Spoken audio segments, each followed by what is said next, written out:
where the majority of our people lived and worked and shopped, and this in many ways imposed enormous costs on our people.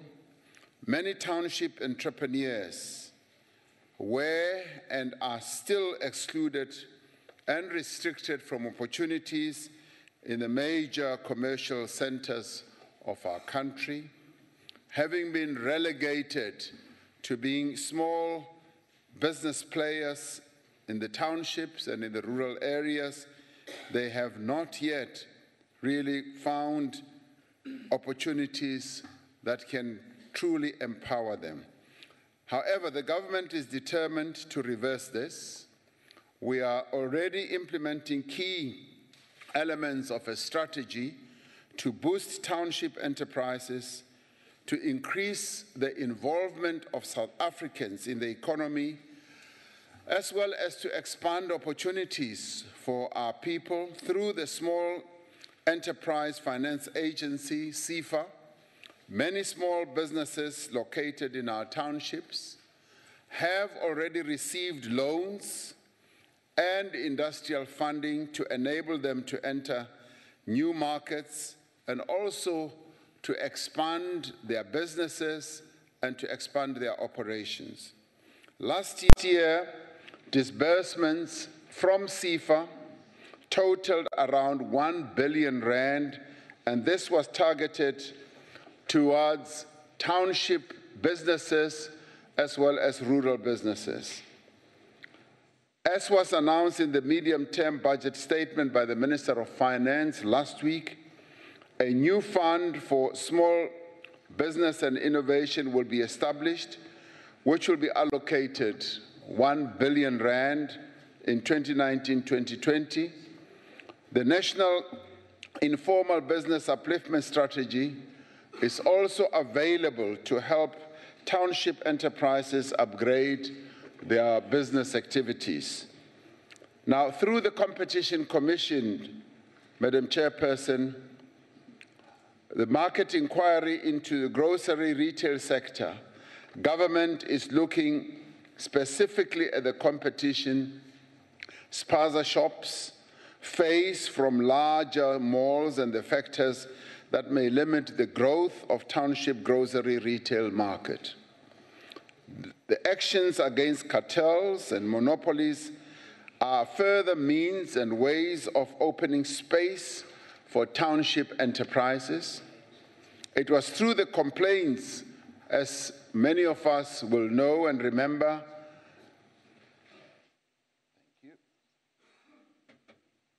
it was through the complaints that were raised by township shop owners that the investigation into the bread cartel was launched. With respect to youth entrepreneurs, government provides financial support to youth-owned businesses through SEFA, as well as the National Empowerment Fund, as well as the Industrial Development Corporation. In the past financial year, the IDC approved 2.3 billion rand funding to youth-empowered businesses, which are those with more than 25% youth equity ownership. Last year, SEFA reported that it approved funding of 222 million rand to over 10,000 youth-owned businesses, showing that the focus is on helping to empower youth-owned businesses.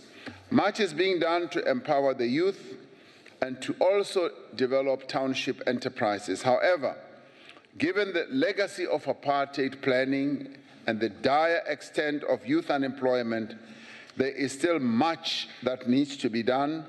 And what also needs to be done is to improve the business skills, the entrepreneurial knowledge of young people in the townships, in the rural areas, and we're embarking on a number of other initiatives of setting up incubation centers that are going to help young people to become more proficient in the world of business. Thank you, Madam Chair. Thank you, Deputy President. The Honourable Khai. Thank you very much, Honorable Chairperson. Thank you very much, Honorable Deputy President, for a comprehensive response. Honorable Khai, you are not audible. Oh, thank you. Okay. Honorable Deputy President, I'm from a select committee that oversights tourism. It has been confirmed in the meeting that altogether the spheres of government spend just on officials to meetings from Pretoria to Cape Town, but also provinces amongst the local government sphere. They spend around 10 billion just on accommodation. I was wondering if this growth strategy for township economy should not also compel departments so that government sets an example to invest in township economy, particularly with regard to the B&Bs, rather than us going to hotels in towns. So my question will be around that, but also not only focusing on, this is just an example on tourism, but also other sectors within government, whether they should not be compared, but also it should be become a program of each of the departments that they should report on what they're doing to grow township economy. Thank you very much. Thank you, sir. Deputy President. Thank you, Madam Chairperson. I couldn't agree more that we need to do a lot more than what we are doing in relation to developing the township economy as well as the rural economy, and one of the ways is how government spends its money. And government is the one agent that can stimulate the growth of the township economies by helping those entrepreneurs, by giving them business, but more importantly, by also finding ways and means of incentivizing them, because it is out of doing that that we'll be able to stimulate that type of business, that will enable players to come into the marketplace and create, yes, those B&Bs and a whole range of other facilities. And I can say that, I mean, in a number of areas, and it's small pockets throughout the country, we are seeing a development of how the creation of B&Bs and meeting facilities in the township actually can help to stimulate those economies. I have seen it in Soweto, for instance, with Vilakazi Street, and if we could have more and more Vilakazi Street type of investment nodes, our economies in the townships can grow. And this requires a determined approach, yes, by local government, by provincial government, as well as by national government. So we need to come up with packages, incentive packages that can help to create those types of businesses, stimulate them, and once they are stimulated and incentivized, they can grow on their own, and they will be able to market those types of facilities themselves and attract a lot of clientele and users of the services that they provide. So I agree with you. It could be money well spent, and it is where we should be spending our money much more than in the traditionally established areas where it is much more easier to go. We should go to new frontiers, and the townships and the rural areas should be seen as new economic frontiers by us as South Africans, by the government itself. That's where we should be flocking to empower our economy, but also to empower our people who were previously restricted and prevented from operating in other more established areas. So I agree with that.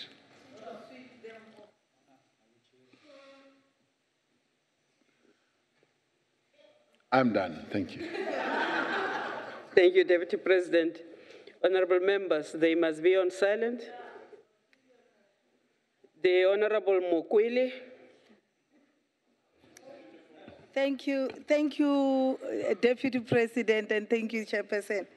for allowing me on my most important day, that is my anniversary day in a marriage. Having been able to achieve 12 years. Yeah, 12. Honorable, yes, Honorable Order, members. Deputy President.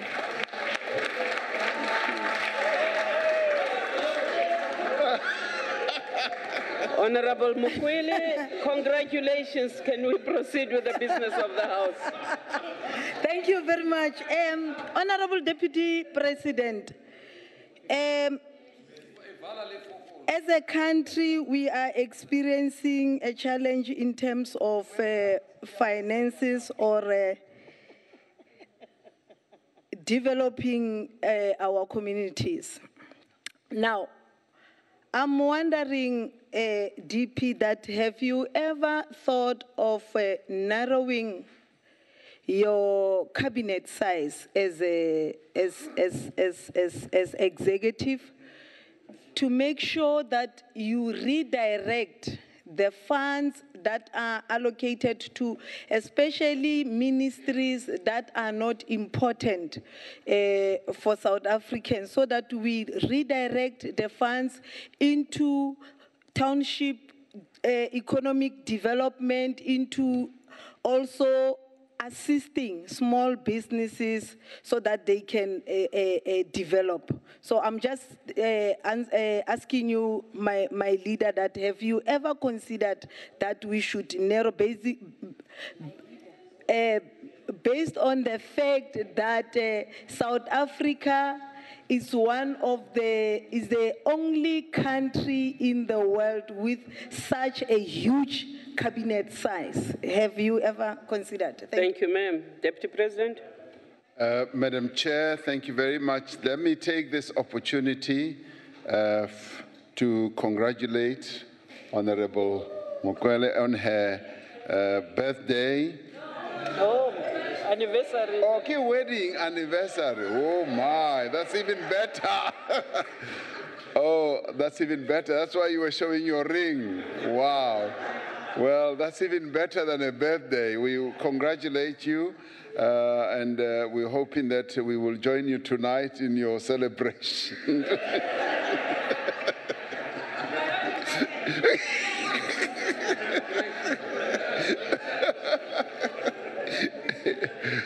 Honorable Chairperson, the question of the size of the executive is a matter, obviously, that is decided upon in many, many ways by the President, and its composition is something in terms of size that has been debated on a number of occasions.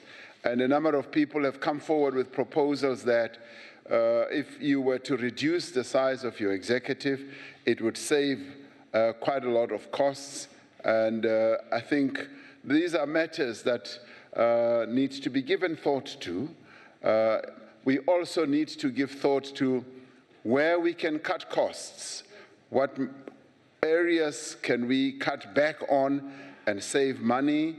Areas, it could be areas, things like, travel money, and as we travel overseas, how many people should we be taking in the delegation and all that? Because these are very, very difficult times from an economic point of view. We do need to tighten our belts as our financial resources are becoming lesser and lesser from a revenue collection point of view. We therefore need everyone to tighten their belts, and it should start right from the top, right from the executive to the parliamentarians, as well as all of us who are in, say, government service, and find ways and means of cutting down on everything that we are spending money on.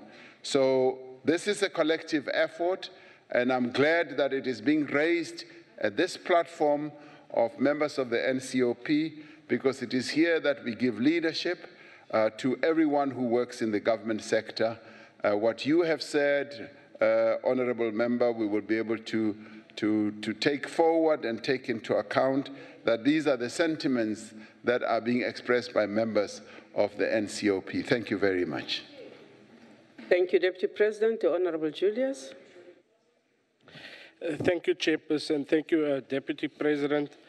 I think it's already ushering in some changes for next term. That the cabinet won't be as bloated as it is right now. I don't know. But also just to congratulate Honorable Mukwele. But I think next time you should dress up on your anniversary and get rid of the rest of the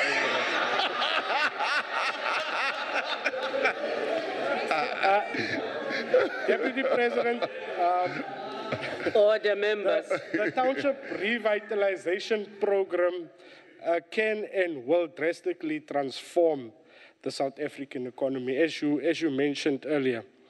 But however, cumbersome bureaucratic regulation, high rates and infrastructural degradation hampers the TRP in Gauteng especially.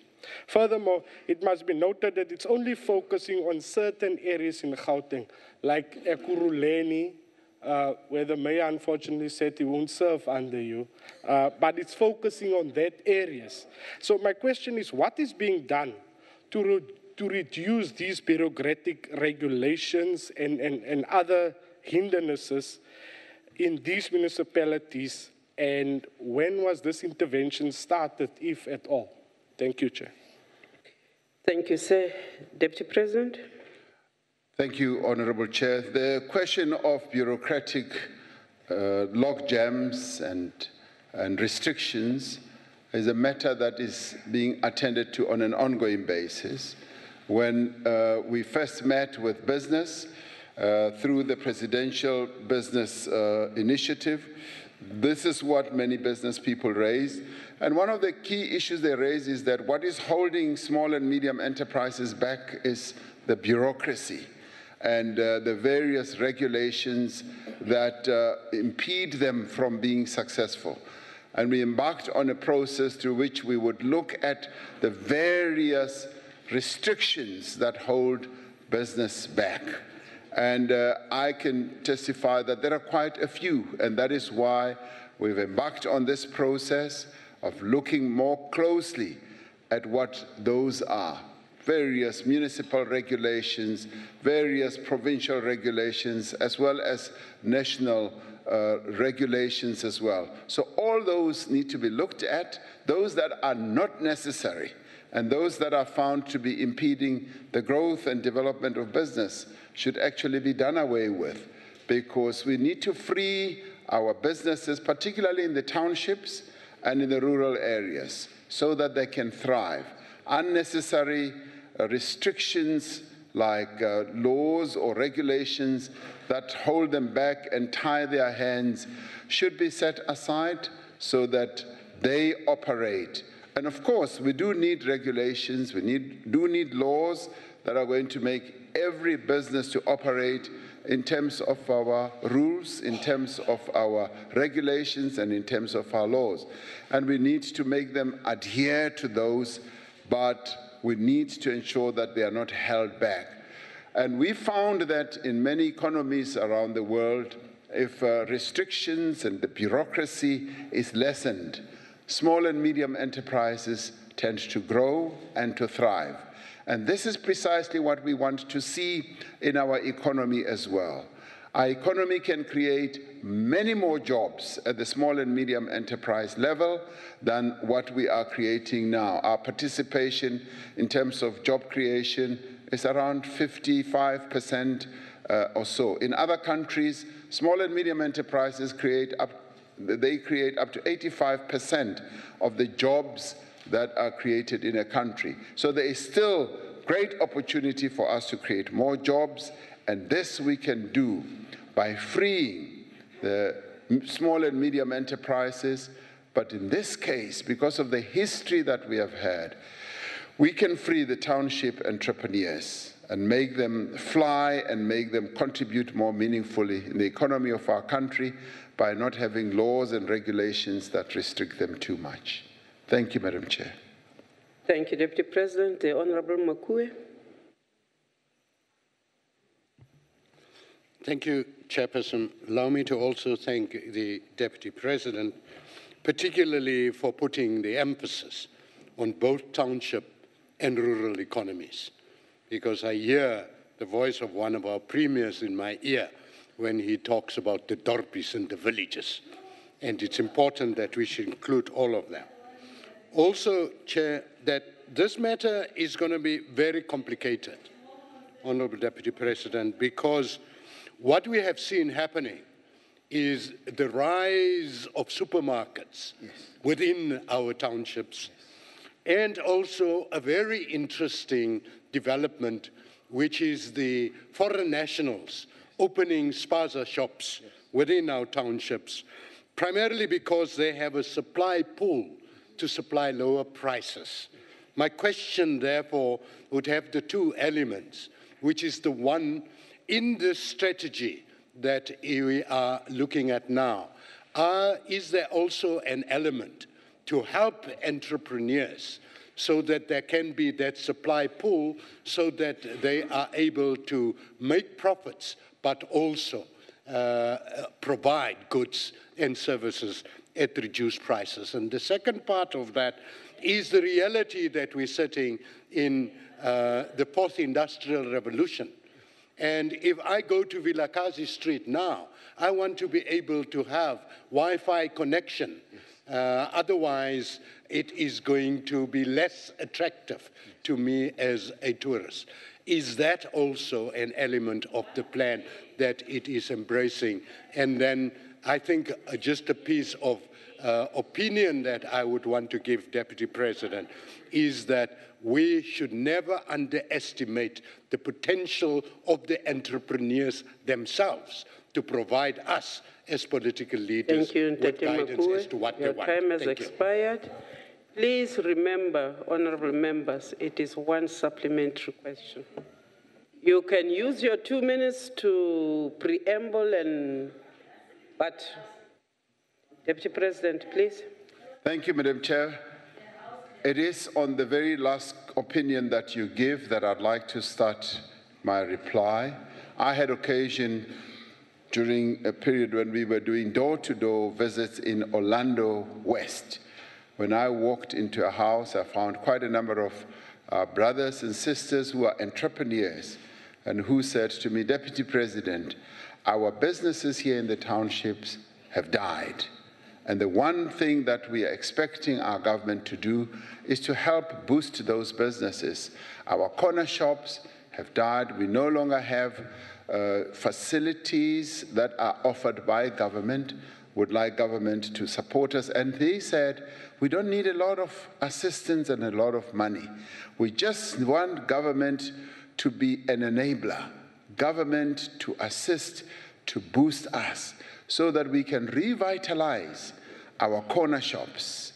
And government can do so by providing the facilities, by providing the wherewithal to enable us to raise our businesses from the ashes of the destruction that has happened with the flooding in of other people from other countries who have come in to offer cheaper goods. And they said, if we were to be given that opportunity and that uplift and assistance, we would be able to revitalize our businesses and we would be able to become well-meaning entrepreneurs in our own country. So I took a leaf from that and I felt that we need to be listening.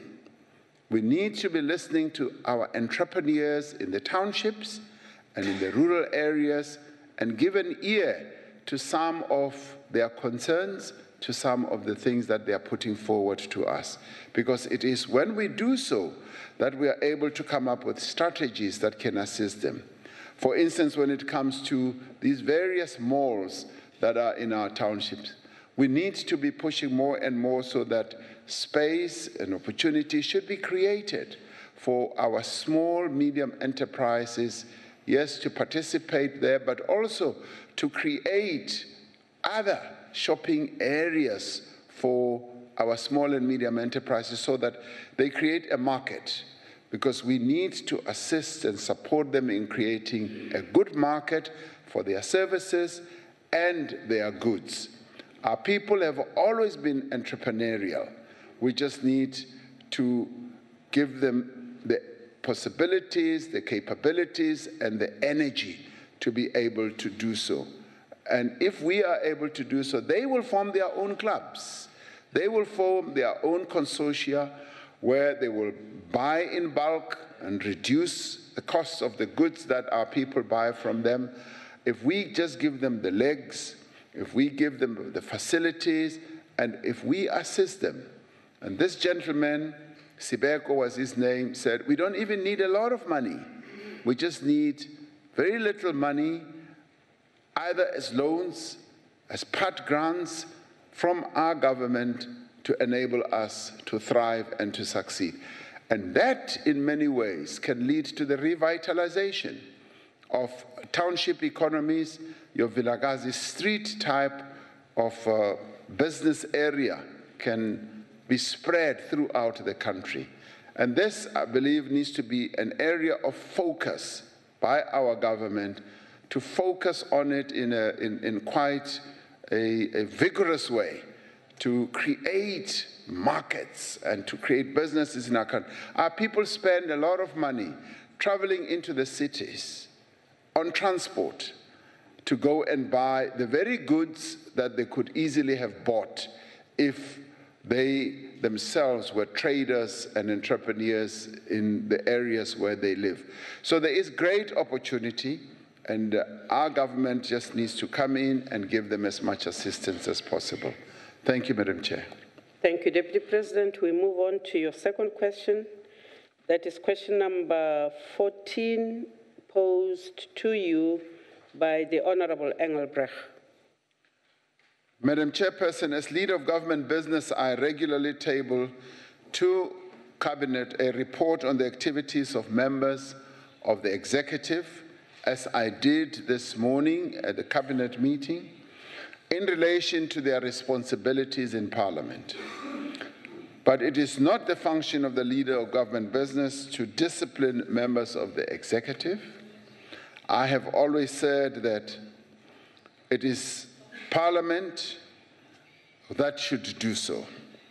And where difficulties arise between ministers and committees, such issues should be escalated to the appropriate parliamentary structures.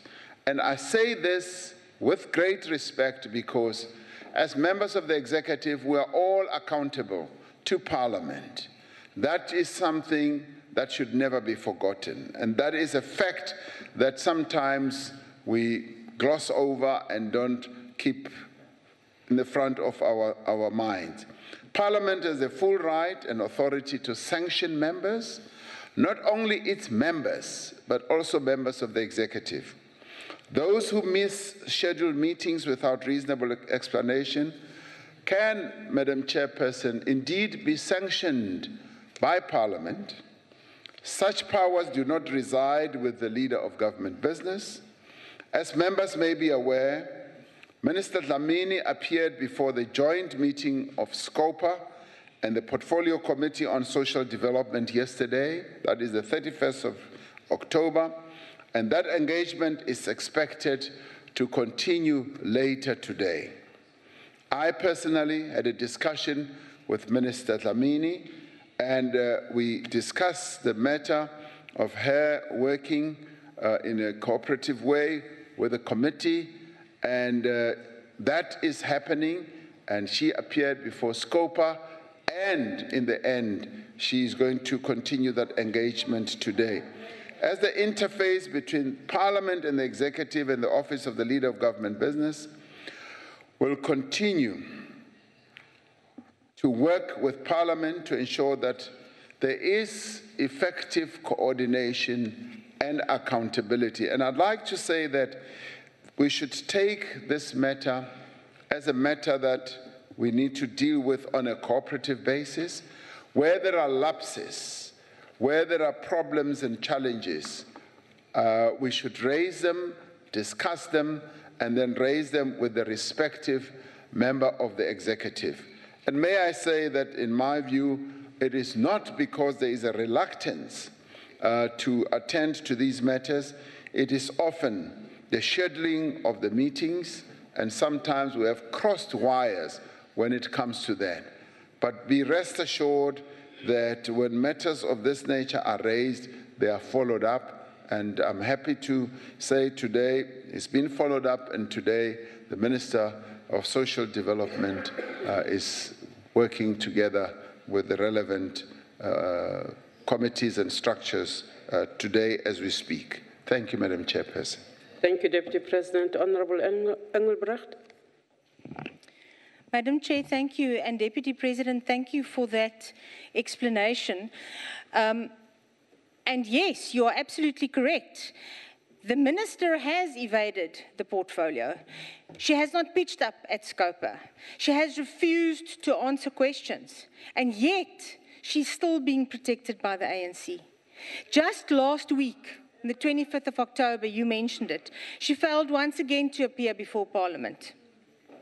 And she has violated the Constitutional Court's ruling by still allowing cash paymaster services to pay for social grants. So I hear, Deputy Minister, what you had to say, where you basically absolved yourself from all responsibility. So my question to you, as leader of government business, because that is your title, and I think you do need to accept responsibility for that, what undertaking will you do as leader of government business to ensure that the Minister is actually and eventually held accountable for her deeds? Thank you, Chair. Deputy President. Thank you, Madam Chairperson. As I was saying, it's not so much what I will do, it's much more what will Parliament do to exercise its own duties to make sure that the executive is accountable. And we have a separation of powers as embedded in our Constitution. Parliament has its responsibility to make sure that we, members of the executive, are held accountable for the tasks that we were given by the nation, by the people of our country. And if we don't exercise those tasks, Parliament, in terms of its rules, in terms of its constitution, does have the right to make us accountable. But having said that, today as we speak, the Minister is working with the various structures here in Parliament to address precisely the problem that has arisen. Yesterday she was with the Portfolio Committee, with SCOPA rather, and today that engagement continues, and SCOPA has actually said that they should meet and come up with a result. Let us allow that to happen, because we have a serious problem that needs to be addressed. So it's no use to be grandstanding, with great respect to you, to be grandstanding. Let us just make sure that the problem is solved and the problem is addressed. And that should happen today, hopefully, as they meet. That's what should be our focus. Thank you, Madam Chair. Thank you, Deputy President. The Honorable Mukwili. Deputy President, this matter is not of Honorable Batabile Dlamini Fela. It also cut across in all the Gupta-linked ministers. Whenever Parliament have to hold them accountable, it's either they don't come, they abscond, or the chairperson responsible for a particular portfolio will be removed one way or the other. It's happening. It's very much difficult, Deputy President, as Parliament to hold executive accountable where political factions and political sort of interference of Babaka Duduzane. Whenever you get as Parliament to deal with the matter of ministers that are appointed at Saxon World, that is the problem. I will cite an example of Honorable Faith Mutambi. What happened about Honorable Faith Mutambi, she was called by the committee to come and account. But what happened? Instead of her coming, the caucus of ANC said, and the minister responsible cited her dissatisfactions towards the chairperson of the committee, and the chairperson of the committee was removed. Question, please. Your time is almost up. Now, Deputy President, I know it is not your responsibility as leader of business, but I think you and President, you are forming part of presidency. What is it that you discuss in your meeting with President to make sure that you deal with these incapacitated members of cabinet? Thank you. Deputy President.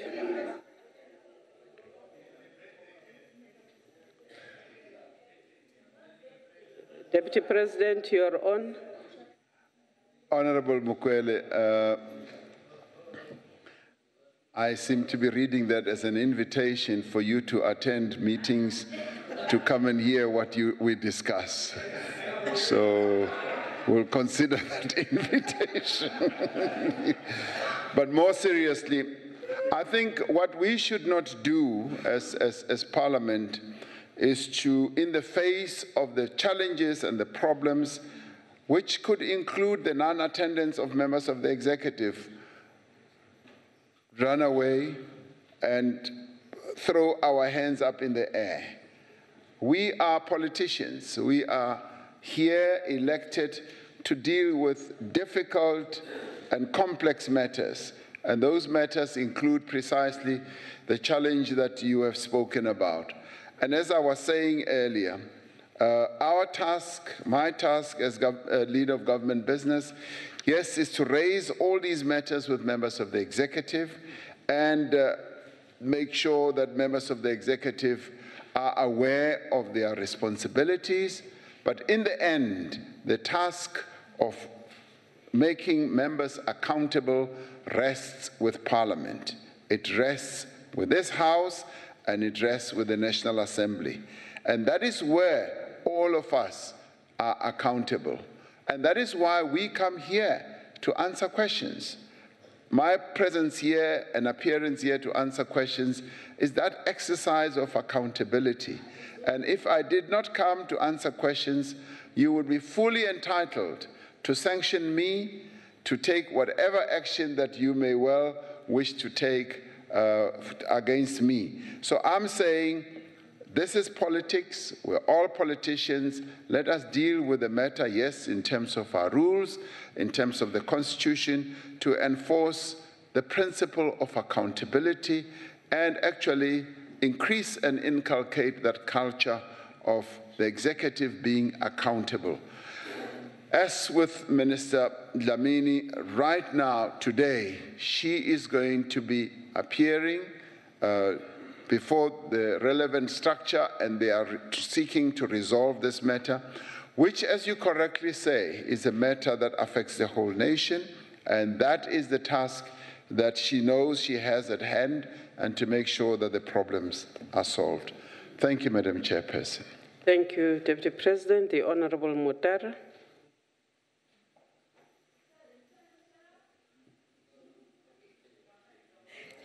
Thank you, Deputy President. Deputy President, I think you've eloquently expressed the role of Parliament as it relates to the executive, and I think there has to definitely be healthy tension between the legislature and the executive in that accountability and in our role as holding the executive accountable. A lot has been asked or said in relation to your responsibilities as leader of government business.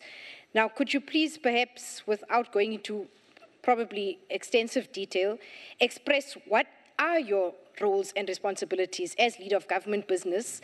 And when responding to that, when you explain, if you could, in your role as leader of government business, relate to us as Parliament, what are some of the issues that Parliament needs to address in making your role as leader of government business a easier one? Thanks, Chair. Deputy President. Thank you, Madam Chairperson.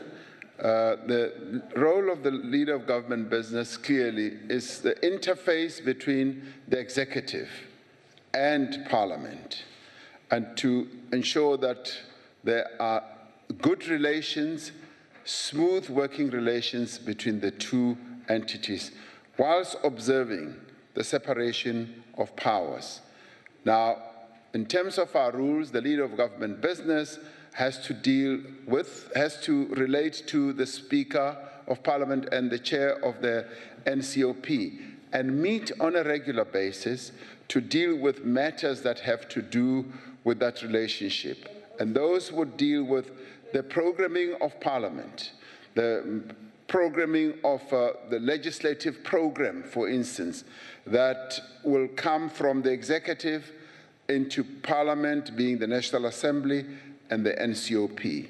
How we streamline the tabling of those bills and how many bills we expect should be passed in the year, and how the committees are functioning, and make sure that those committees function well.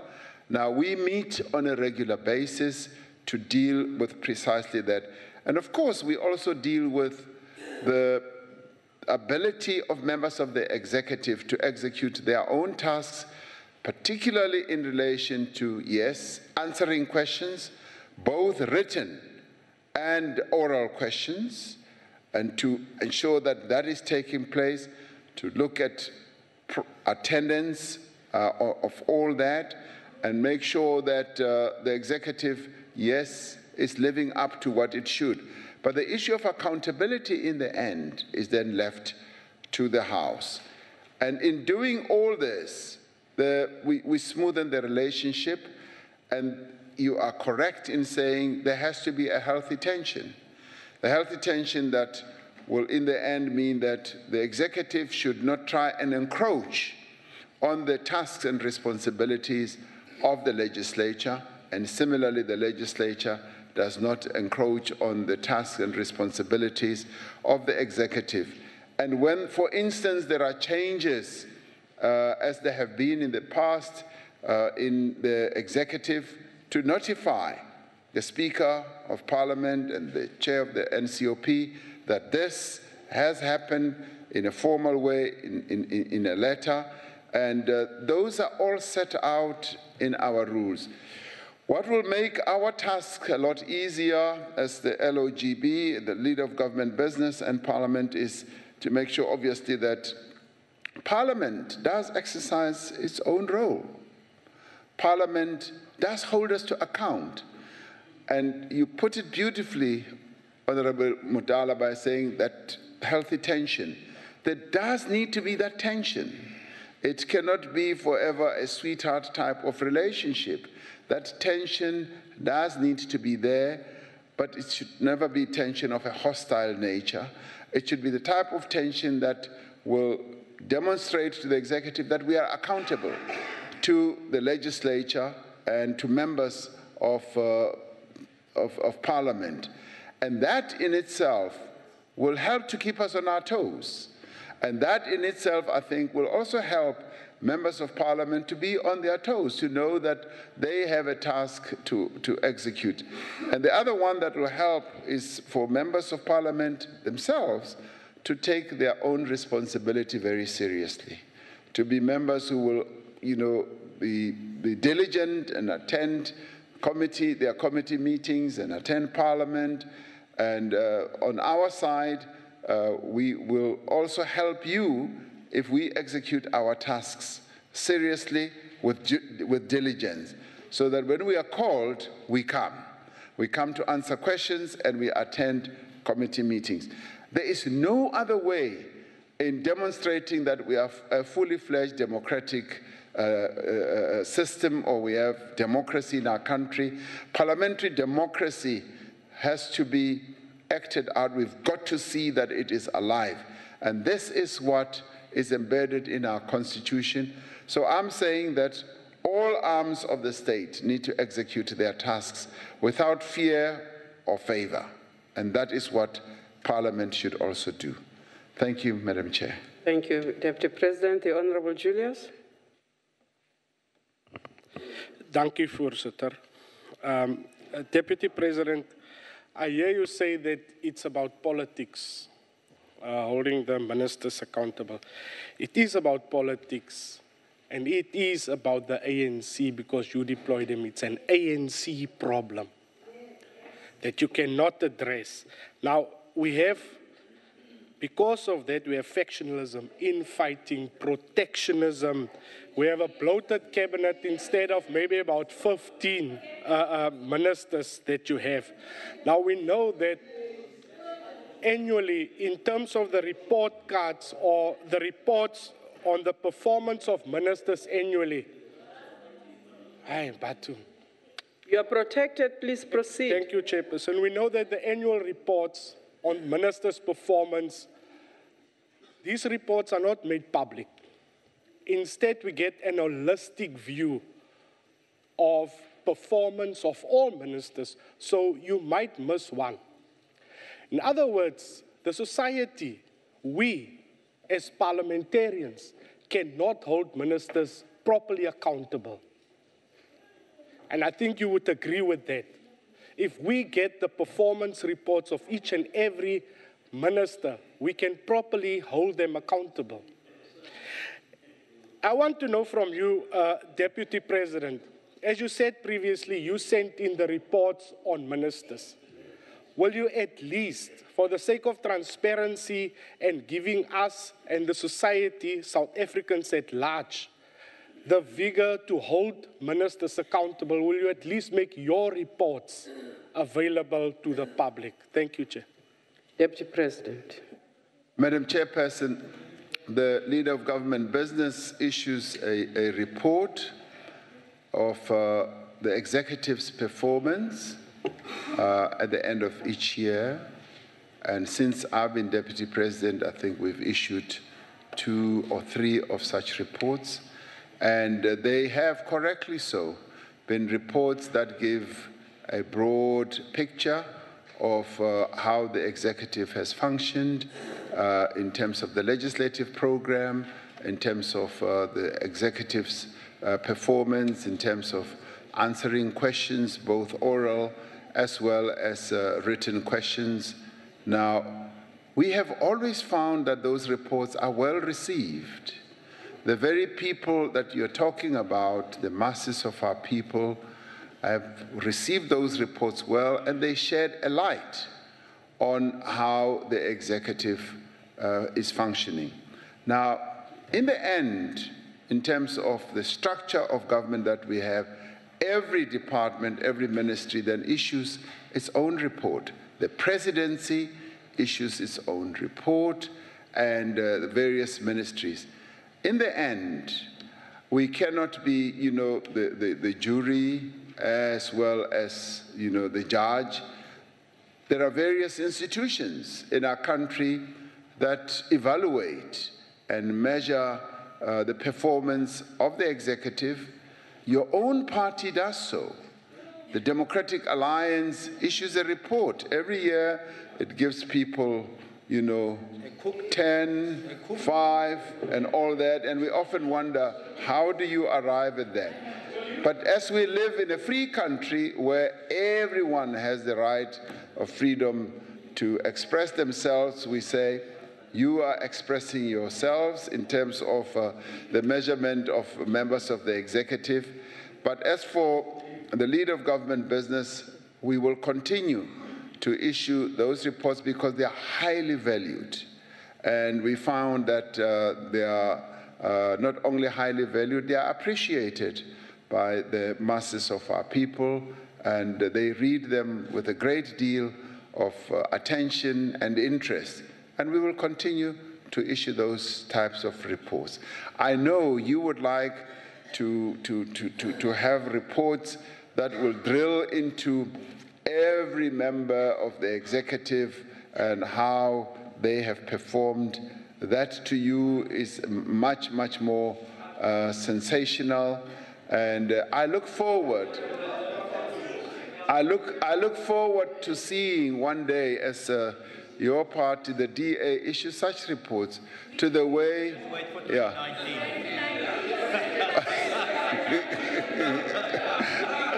Well, you have said it. You say you want to wait for 2019. Well, from your lips to God's ears. Thank you very much. Thank you, Deputy President. Members, we are going to move to question number 15. That question was put to the Deputy President by the Honorable Vauda. Deputy President.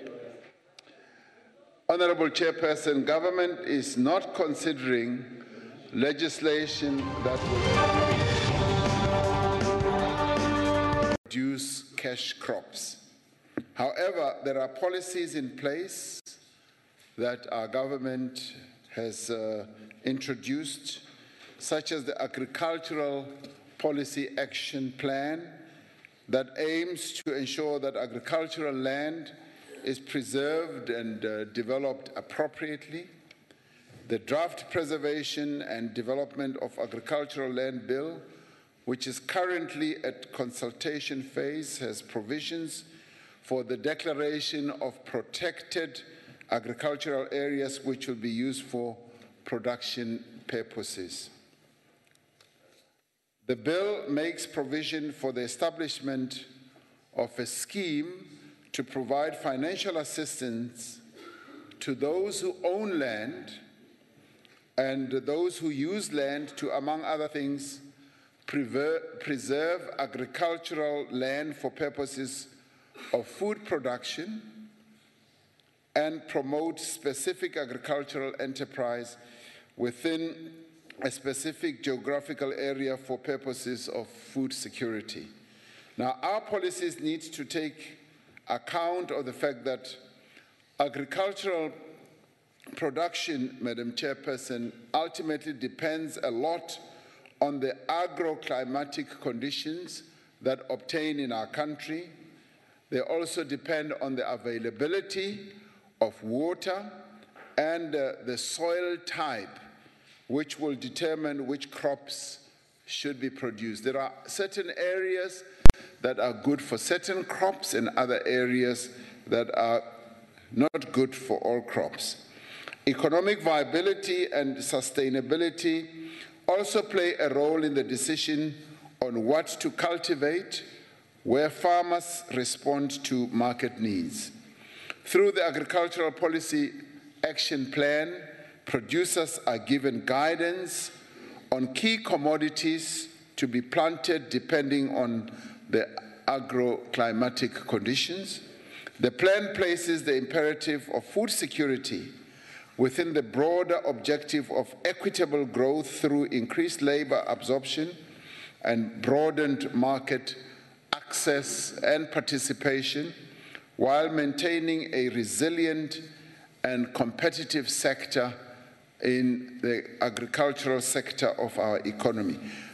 Madam Chair, these are important initiatives that go to ensuring that there is food security in our country, but they also speak to how we should continue making all interventions to empower emerging farmers in our country and assist them and give them the wherewithal through which they will be able to become successful farmers.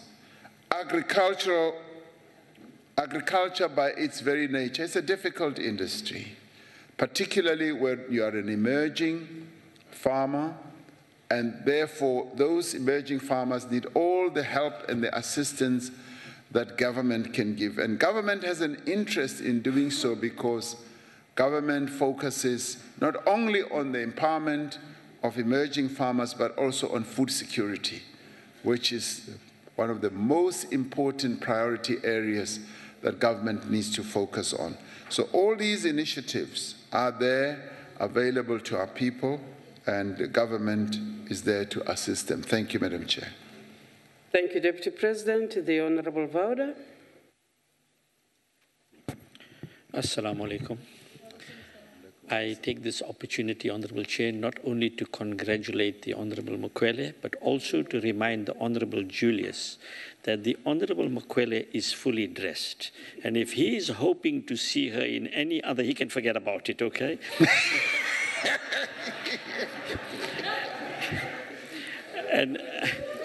And if the Deputy President wishes to attend the celebrations tonight, then he'd better answer the question to my liking, this follow-up question. Thank you very much, Chairperson, and more seriously, Honourable Deputy President, I fully understand that farms need to be sustainable. I have empathy for this situation. I also understand the issues relating, which you haven't really mentioned, but I'm mentioning it now, about the balance of payments and so on in export products. I have empathy for that situation as well. But my real sympathies lie with the millions of people in this country who cannot put bread on the table, with the thousands of children that go to bed hungry at night. That is the rationale behind this question, Deputy President. And you have mentioned food security. You've also mentioned the fact that we have limited resources, and our resources both with regard to land as well as water. This is not so much about the emerging farmers. It is also not so much about small farms. They, I do humbly believe, do their fair bit to produce cash crops and to put cash crops on the table. The question is largely relating to the huge corporate farms that exist in this country. These farms are taking up huge amounts of land. They're also utilizing lots of the water in this country. And these corporates are growing all the time. Dr. Voda, your question? If we do not put limitations on what they are doing. So the question that I'm asking is, are we going to introduce legislation? Are we going to implement the legislation that already exists on these huge corporate farms to ensure that they do their bit to contribute to food security in this country? Thank you. Thank you, sir. Deputy President. Thank you, Madam Chairperson. And the answer is yes.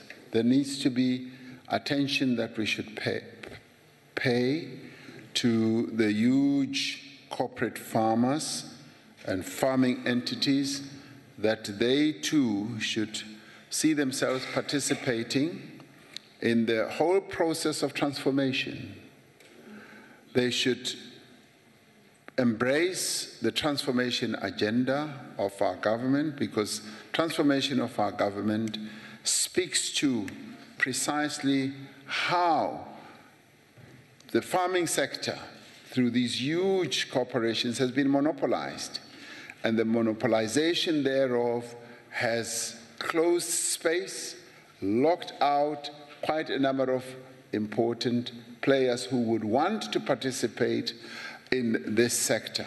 So transformation then calls for all that to be looked at, to be changed. There needs to be change, because we cannot carry on in this way. But at the same time, we need, as we change and transform, to ensure that we secure food security. And the two things are not mutually exclusive. We can focus on food security and we can transform at the same time. And if all parties can embrace the transformation process, the transformation agenda, with regard to land ownership, with regard to utilization of resources such as water, because water is so important, and with regard also to implements that go into farming, because there's a lot of implements that go into farming. But the other important aspect is the skills. The skills base in farming was eroded from our people or destroyed during the period of dispossession.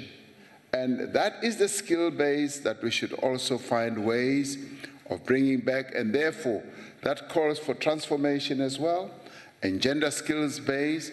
And you will be pleased, Honorable Vauda, to know that many young people are now going into farming colleges, farming institutions, to go and learn about farming, because they see that there is a need and a gap in terms of their own career choices to get into this space.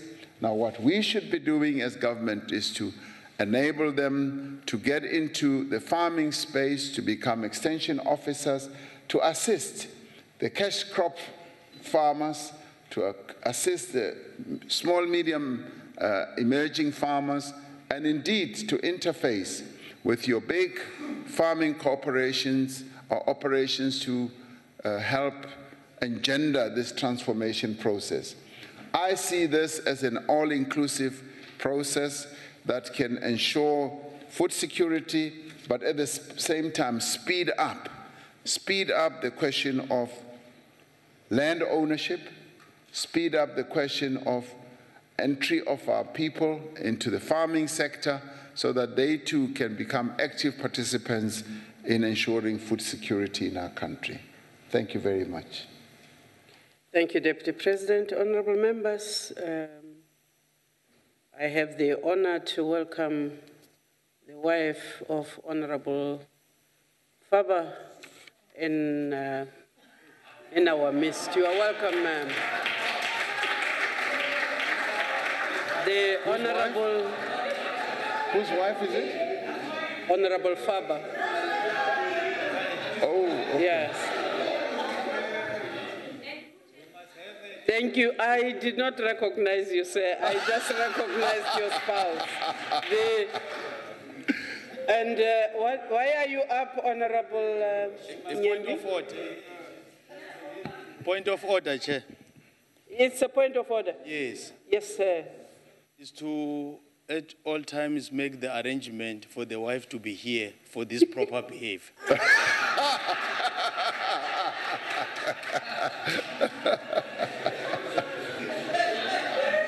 Honorable Faba, I think we can talk outside. The Honorable Mtimunye, you are recognized.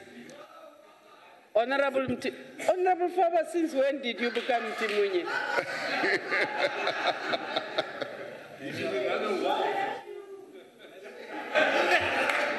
Honorable Mtimunye is on the floor. Thank you, Madam Chair. Madam Chair, the Deputy President have read my mind with the questions I needed to raise as a supplementary question. Have read my mind. And perhaps it's also opportune, Madam Chair, as we talk agriculture, to condemn equally farm killings that are happening in the farm, but also to condemn the so-called Black Monday that has happened, which in my view took some posture of being racist, really. Madam Chair, the question I needed to ask, through the bill and the agricultural policy plan that the government is busy with now, can't we find a way, Chair? Because, you know, 2 weeks ago, few weeks ago, we did what we call a provincial week as NCOP.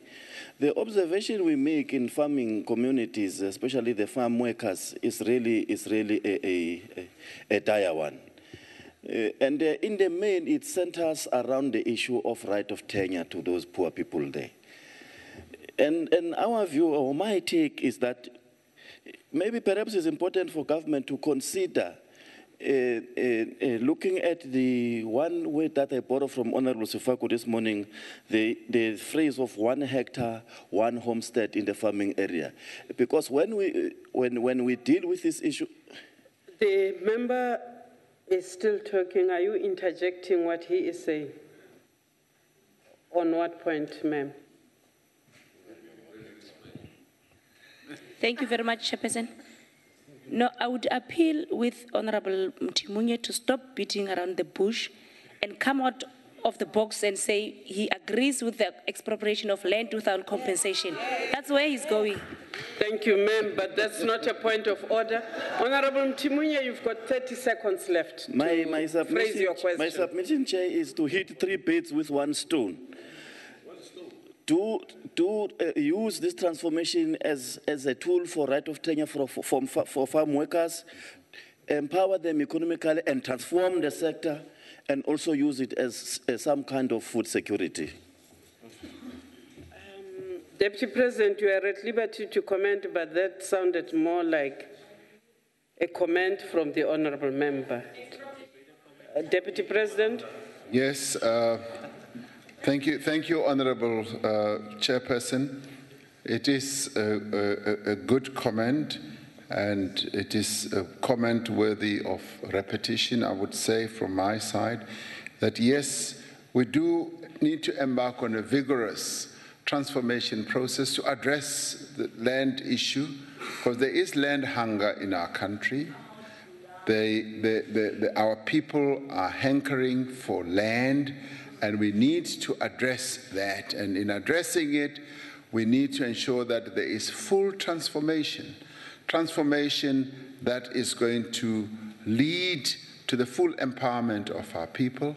When it comes to workers on farms, many of them have been working on those farms for many years, and the issue of land tenure for them is an important one, and I wouldn't agree more with Honorable Mtimnye. And we need, therefore, to, as we transform this sector, as we ensure that land is returned back into the hands of our people, and as we ensure that their skill base is increased, and as we ensure that they have market access and they farm effectively and efficiently, we complete our transformation story so that our people can reap the economic dividends of what this democracy has brought to them. And addressing what I would call the original sin, where land was dispossessed from our people in an effective way, in a transformational way, which is whole and complete, should be the approach that we utilize.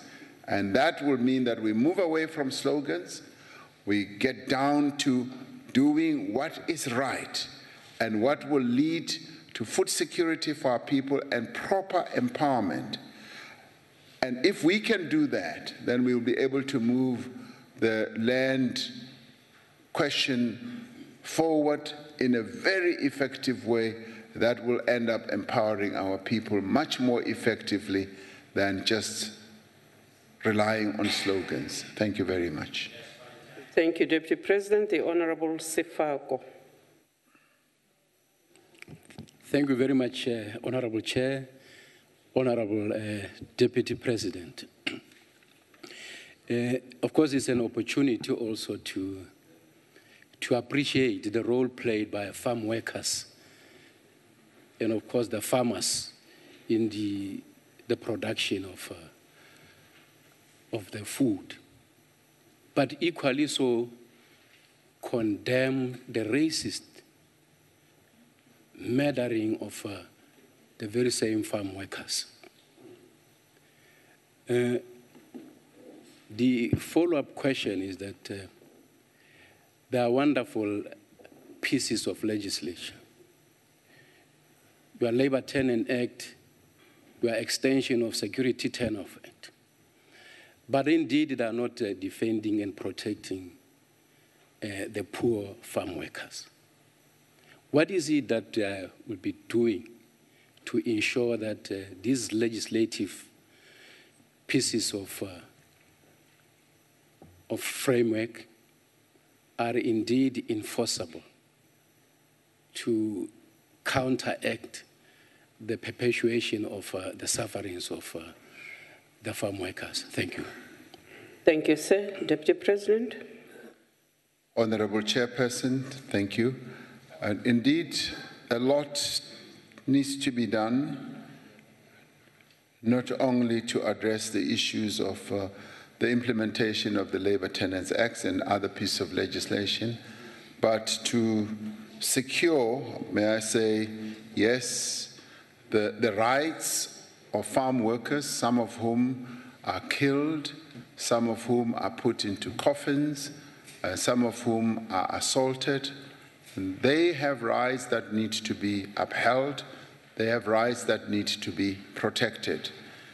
And the government has always sought to defend farm workers, and we need to do much more to do precisely that. Many of our farm workers are still subjected to evictions from farms where they have lived and worked for all their lives, and that clearly must come to a stop.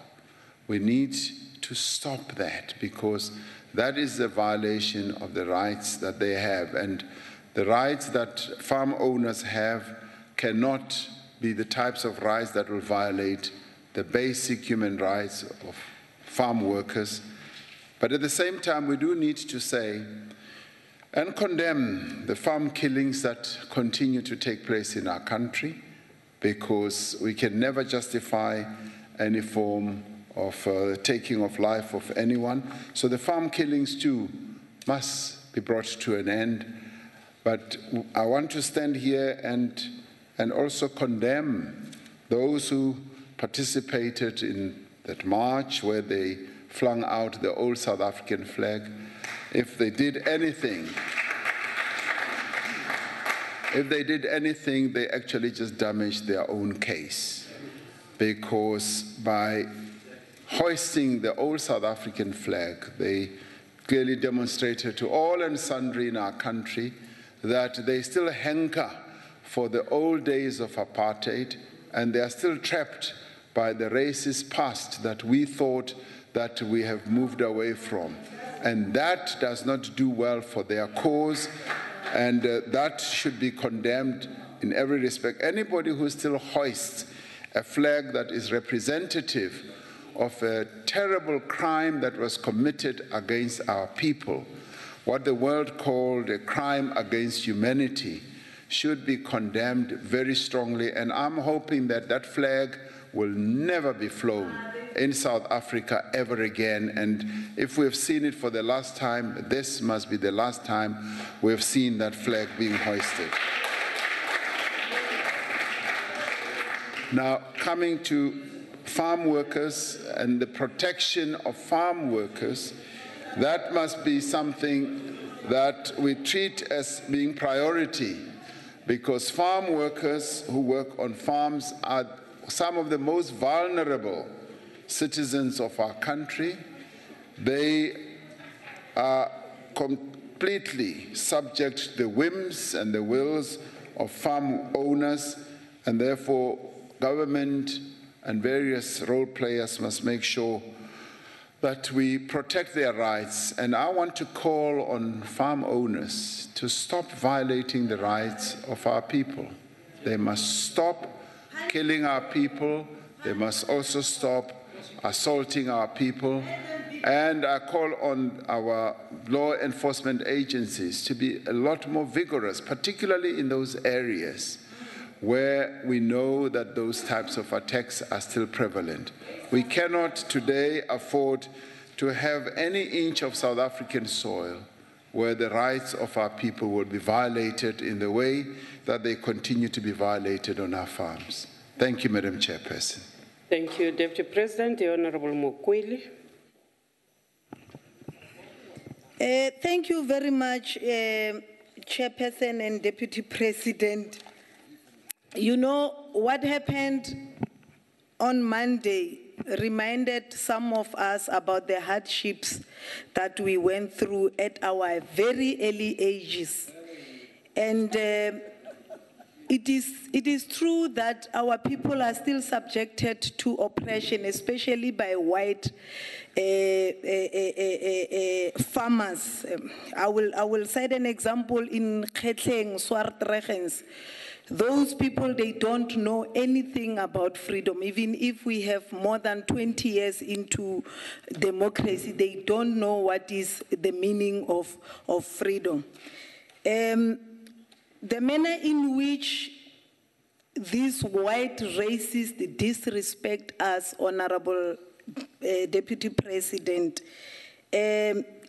it brings to me a question as to, did we achieve our democracy for us to be lenient and even compromise our dignity and our values as Black people to be subjected to this humiliation when we said, let's forgive and forget? Or can we go back? Can we remind ourselves why did we had to fight for the freedom that we are in today? It must have reflection in our minds, and we must rethink the issue of forgive and forget, and take what is rightfully ours as Black people, because we are subjected to humiliation every time we come across this white racist people. My question, Chair, is that Honorable Deputy President, I know that our people lacks capacity. Our Black farmers lack capacity in terms of production. And we as a country, we don't have enough institutions where we... Honorable Mukwele, your time is coming to an end, and you have not Have you ever considered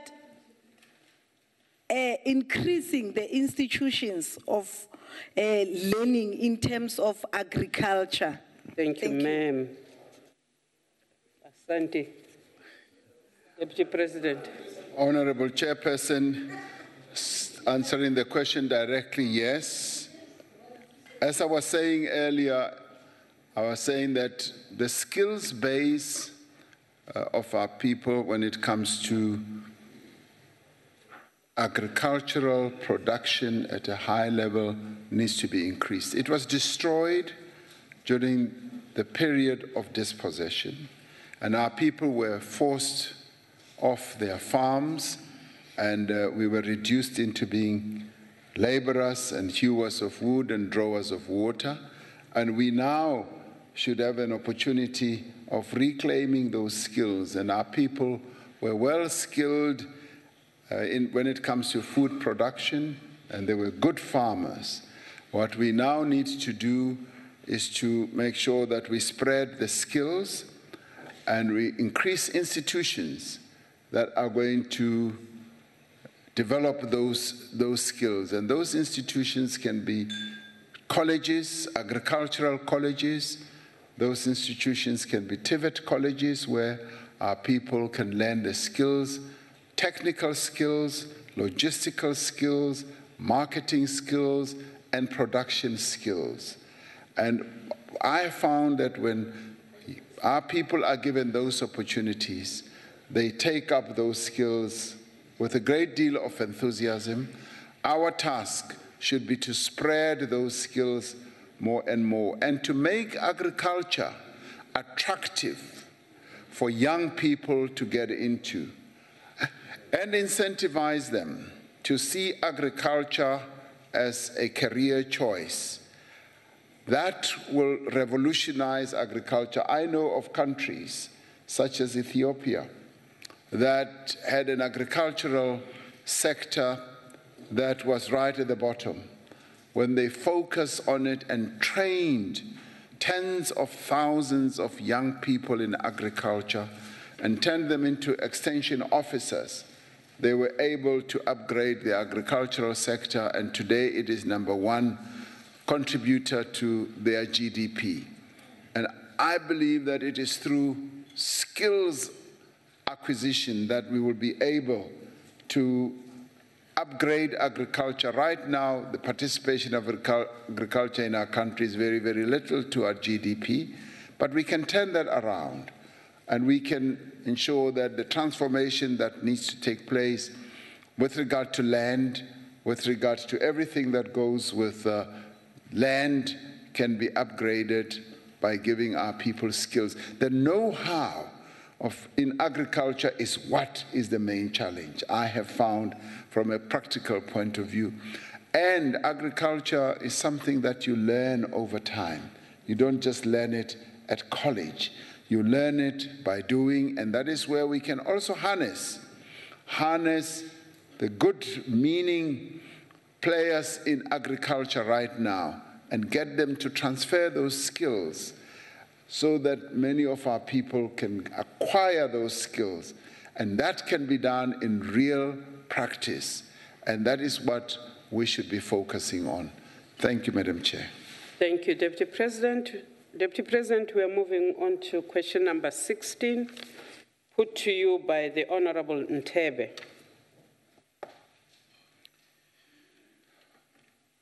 Thank you, Madam Chair.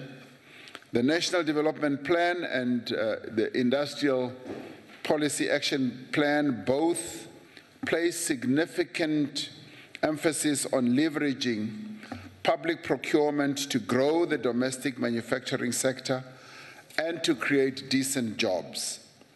Since the state is a very large consumer of a wide range and variety of products, public procurement is a very strong policy instrument that can be utilized to support local manufacturers and also can be used as an instrument to engender transformation.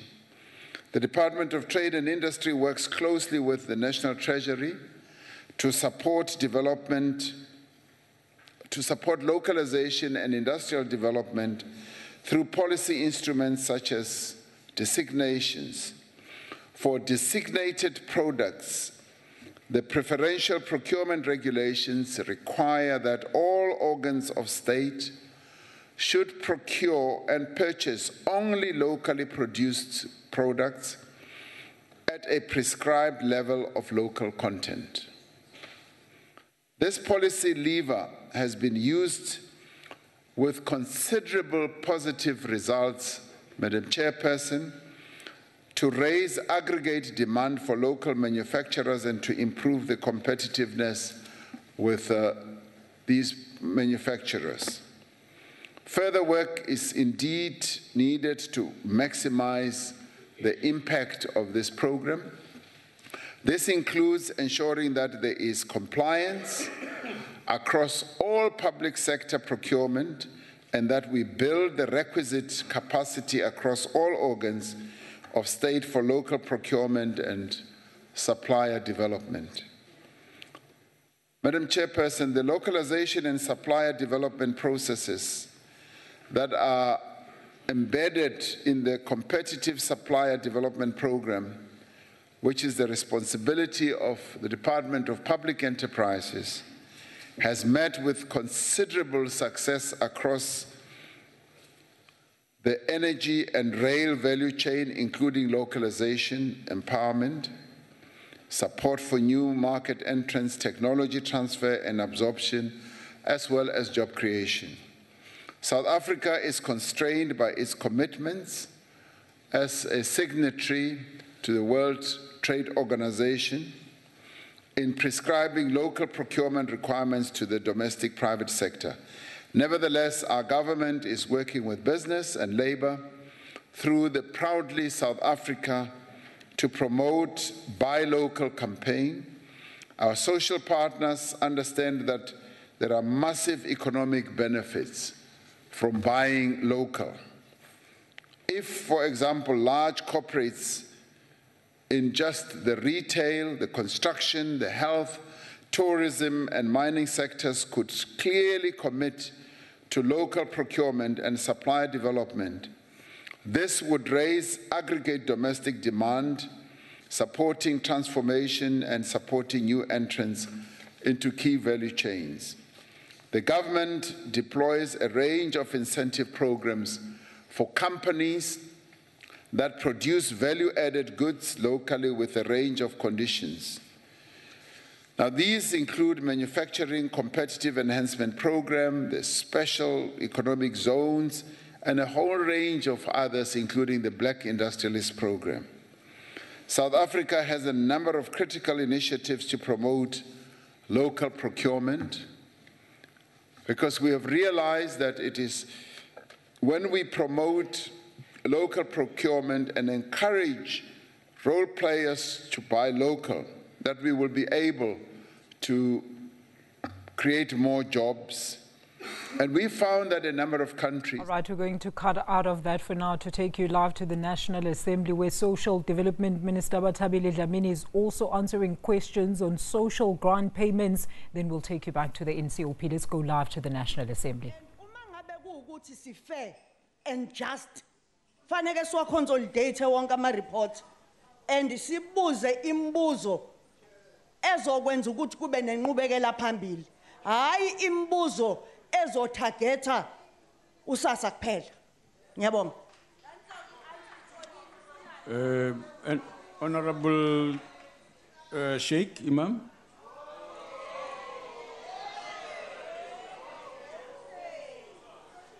Thank you, Deputy Speaker. Minister, now that you have informed us that the South African Post Office will not be able to run this entire process of distributing the social grants.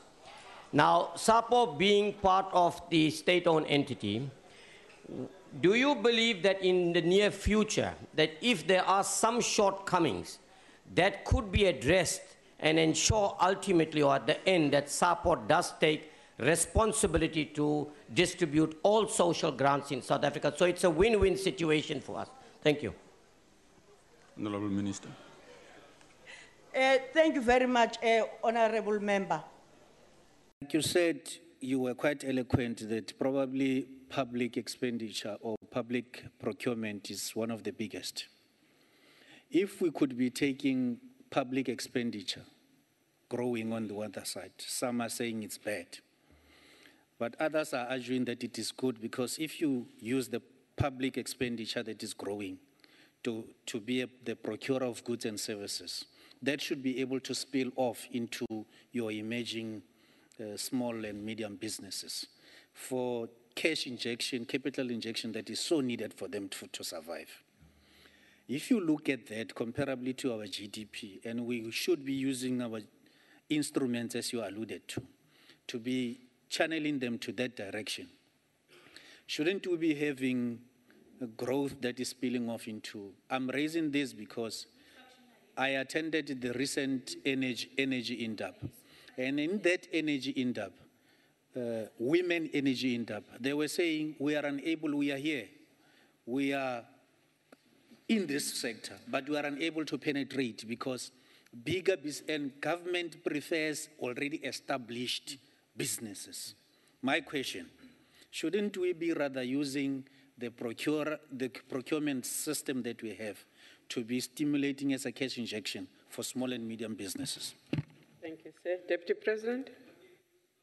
Thank you, Madam Chairperson. I couldn't agree more. I couldn't agree more that government should be using its strength as a procurer, the biggest procurer of goods and services in the country, as an instrument to foster transformation and the growth of small and medium enterprises. That is the lever that we need to use more effectively. Now, but we need to start somewhere. We need to make sure that government does indeed have those partners who are going to take up those opportunities. And this is where we need to be empowering those small and medium enterprises, making sure that they are created, they are sustainable in terms of their own existence, they are able to get market share, and they're able to be efficient and operational. When we are able to see that, when government procurers are able to see that, that is when they are then able to take up those opportunities. It's almost like a chicken and egg type of situation. But the two cannot be said to be mutually exclusive. We can focus on growing those small and medium enterprises. And I would argue that that's where we need to be investing quite a lot of money so that they grow, take up all the opportunities, but at the same time, we also need to increase the skill base to make sure that their knowledge base, their expertise base, and their capability base is raised. And already there are quite a number of methods and interventions that are being utilized, and some of those have to do with how we can help create them and grow them, how we can incubate them. The incubation process needs to grow more and more in our country, and we have found that when businesses, small and medium enterprises are incubated and they are given the necessary assistance from a skills-based point of view and how they can go and seek finance and how they can market their goods and services, they are then able to grow, increase their turnover, and that engenders their sustainability. And then they become attractive, not only to government, but to other role players as well. And we have seen how a number of emerging small and medium enterprises are taking up a huge range of opportunities. And this is where government also needs to be playing. It needs to procure from them, but it also needs to help to strengthen them, to create them, to ensure that they get skills. And if we can have that, the expenditure that the government is deploying can then be taken up by those small and medium enterprises. They pay tax, and then we then get into a virtuous, positive cycle where everyone benefits, the economy benefits, they create jobs, and we will see our economy turning around in a very effective way. Thank you, Chair. Thank you, Deputy President. The Honorable Mpambo Sibukwane. Thank you, Chair. Thank you, Chair. Honorable Deputy President, I want to know from you, bayakhala abantu baseMzantsi Afrika. Bakhalela wena, ndiyavuya into yokuba uthethe nge-incubation. Kulapho lukhula khona usana njengomama ndiyathetha. I-infrastructure uyenzela ntoni apha eMzantsi Afrika kwenziwa ntoni ngayo i-infrastructure. ISouth Africa ulutsha lakhona luyakhala. Abanamisebenzi bathi begqiba isifundo zabo babe namatyala angaka.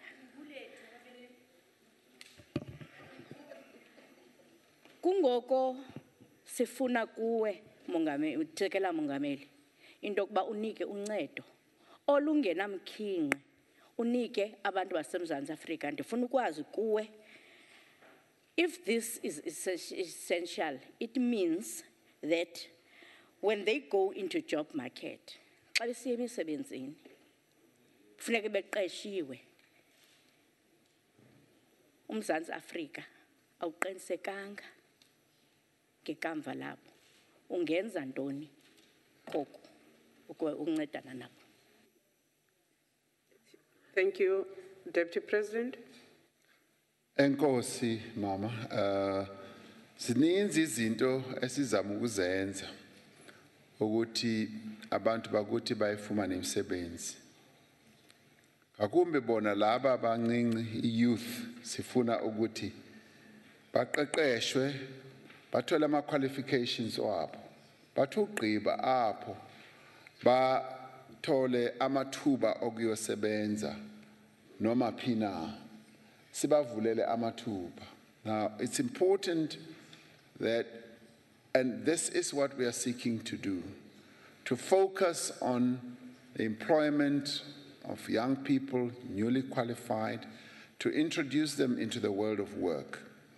Now, I have spoken before about this agreement that we have reached with the private sector of bringing up to 1 million young people over a 3-year period into job opportunities. This is a mega agreement. This is a major opportunity that is going to enable us to make a dent on youth unemployment, as it will also lead to further opportunities being opened beyond the 1 million, and it can run into a couple of millions. And this is where, once it starts next year, we will be able to call upon the private sector and indeed the public sector to do everything they can to open up opportunities for young people, for the unemployed people in our country, so that they can get into the world of work,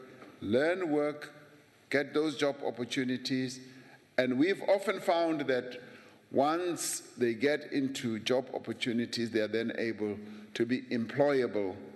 And those certificates that they would have obtained then work to good effect for them. So government is utilizing this opportunity that it got with business to foster the employment of young people. But beyond that, we want to create, and essentially are doing so, many more opportunities for our young people, and we keep looking for avenues and platforms through which we can create jobs for them so that our people can become economically active. And we want to focus on a number of sectors. The one key sector that is proven to be growing and a job creator is tourism and agriculture. We're focusing attention on those to ensure that people do get into those sectors, but not only as job seekers, but also as players, as employers, as entrepreneurs. And that is why our efforts are focusing also on the creation of small, medium enterprises, strengthening them, as I was saying, and also creating real jobs for young people and those who are unemployed. As our economy begins to pick up, and we will be able to engender that process as well through the various other interventions that we'll make, we will see more and more jobs being created. This I am certain of, because we've hit rock bottom, and the only way to go is up now. We cannot accept that our unemployment figures keep growing and growing. We must do everything we can to inject a lot of activity in our economy to ensure that we create jobs. Thank you, Madam Chairperson. Thank you, Deputy President. The Akhbara Terblanche. Thank you, Chairperson. Deputy President, we are still trying the country and ourselves to recover from the bad news that we received the other day when the Honourable Minister of Finance tabled his medium-term budget policy statement. But this morning, Deputy President, we were fortunate again to get presentations from the private sector, you know, academics and other people that made presentations on the revenue side and obviously also the expenditure side. Now, Deputy President, there are low-hanging fruits. For instance, we were told, and we were even given, you know, figures in that regard. If the government, and that can easily be done, if the government only decide, let's say, to buy local vehicles, locally manufactured vehicles for government use, it's going to boost the economy, it's going to create additional jobs, and really we can do something, and I think that is something that can easily be done. We nearly need to change, you know, procurement policies and stuff like that. I've worked with that in my life. So there are obviously other examples again. Deputy President, can't we start somewhere, maybe with vehicles and whatever? I would like to get your comment. Thank you, sir. Thank you, sir. Deputy President. Thank you, Honourable Chairperson. I could not agree more. And I think that as government, we should be buying and using locally made vehicles. That is what many other countries do. Government officials and government people utilize locally made vehicles and locally made goods. And I support that completely. Because if we were to do that, and given that government is the biggest procurer of goods and services, if we were to do that, it would begin to move the needle. I don't know to what extent it will move the needle, but it would certainly serve as a great demonstration to our people as a whole that buying local is lekker, and that is what we should be doing. Buy local because it creates jobs. Deputy President. Thank you. I have a point of order. You are on a point of order, ma'am. I just want to check with Deputy President that It's he a can point of order. that he can emphasize for our Minister of Finance must start wearing local clothes so that it reflects. Thank you very much. That is not a point of order, Honorable Mukweli. Thank you. The Honorable Dikale.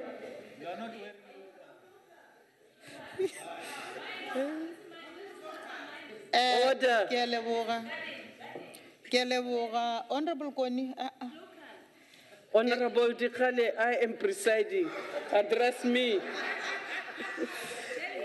I bet Farelo. Order. Deputy President, puchisho ya Honorable Ntebe ke puchisho e botse. Ene ke ya kwa le ka mogole le bontshang gore le yara ba botse ka gona e bontsha gore ta re dira dipoelo tse di botse. Mara bjale bothata bo re ba le bjona ge le ya mola gana mola ga bolena Limpopo. Di-project tse di thomilwe batho ba bontšha gore ba na le maikemišetšo ba bereka o reka ga tee go boelela o humana gore ba sa bereka e se taba gore ba tswafa ke taba ya gore Eskom e ba dutse mo molaleng ba ba fa transformer kgwedi e fela ba nyaka 30,000 ye le gore nga ba nayo ke a tseba gore ye e wela department ye nngwe mara bjale kgopelo ya ka ke gore na le ka kgona go dirang gore le thuše batho ba le ba modimo kara ba ba dumelele gore ba reke prepaid electricity ba nyaka gore ba patele kgwedi ka kgwedi ye bona ba itišang jale a ke tsebe gore na re ka dira bjang gore batho ba ba feleletse ba thušega mola le gore re etetše naga ye nngwe le ge nka se bolele ka leina ba re go opela national anthem ya bona ba opela le provincial anthem ya bona ka mogare ga yona ba gatelela gore corruption e santše e eme ba gatelela gore bogodu bo swantše bo eme nako nngwe ba re ba sa berekile go sa se ba boela mašemong ba humana gore batho ba letše ba utswa dilo tša bona jale e feleletša e bontšha o ka re government a e bereke mola le gore ya bereka re na le mathata a mabedi a so tabe ke botšwe ke e botse le ya raba ga botse mara mathata šia ke a leboga. Deputy President. Deputy President, I think you got the gist of the interaction and the question. On a point of order before the Deputy President, Honorable Koni, what is your point of order? My point of order ya ka ke gore o mongwe wa batho ba etlere ha le dutse mo dutseng teng le bolo re bolelela or le re gopotsa ja ka maloko a EFF gore Honorable Koni potso e botsang e khakala le khang e go leng mo go yone ebile the way le tlholo lo kgalema ka teng e tlhole ka re ka nta le batho ba arabang dipotso gore potso ya rona se ka ba ya tsewa gotlhelele yana ke kopa gore hela ka o tlhole o dira jalo mo EFF o ire jalo le mo ANC ke a leboga mma ke a leboga Honorable Koni. The problem is that I am also very, very conversant in most of South African vernacular languages. Mayor Dikale started off by getting into the gist of the problem, of the question and the direction, actually following up on what the Deputy President had said.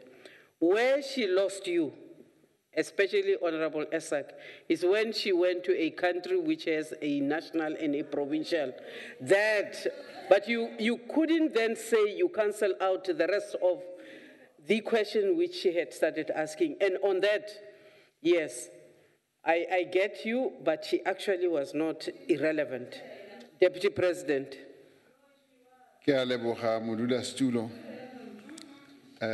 Potšišo ke kwele gagologolo ke kwele e ya mathata a batho ba rena kwa Limpopo ba na le ngona mabapi le Eskom gore nako e nngwe Eskom e nyaka gore ba patale ntho tse tshwana le di-transformer ka yona nako eno di bitsa bo 30,000 rand go ya kwa godimo ke taba ya gore lefapha le la energy le la public enterprises ke bona ba tshwantseng gore ba re buisane le bone gore ha ntho tse bjalo di etsagala re kgone o buisana le bone gore Eskom le yone tshwantse re shebe gore ntho e ya development re shoma bjang na ka bane Deputy President, I've got Honorable Faber on his feet. Is that a point of order, sir? Chairperson, unfortunately, I have no translations here, and if someone can just help us on that. My I'd really like apologies. to know what the Deputy President saying. On which channel? President, Deputy President, yeah. Honorable Faber, we will attend to that. I'm told it is there. I'm trying to check which channel. Channel 1 is English. Channel 1 is Afrikaans.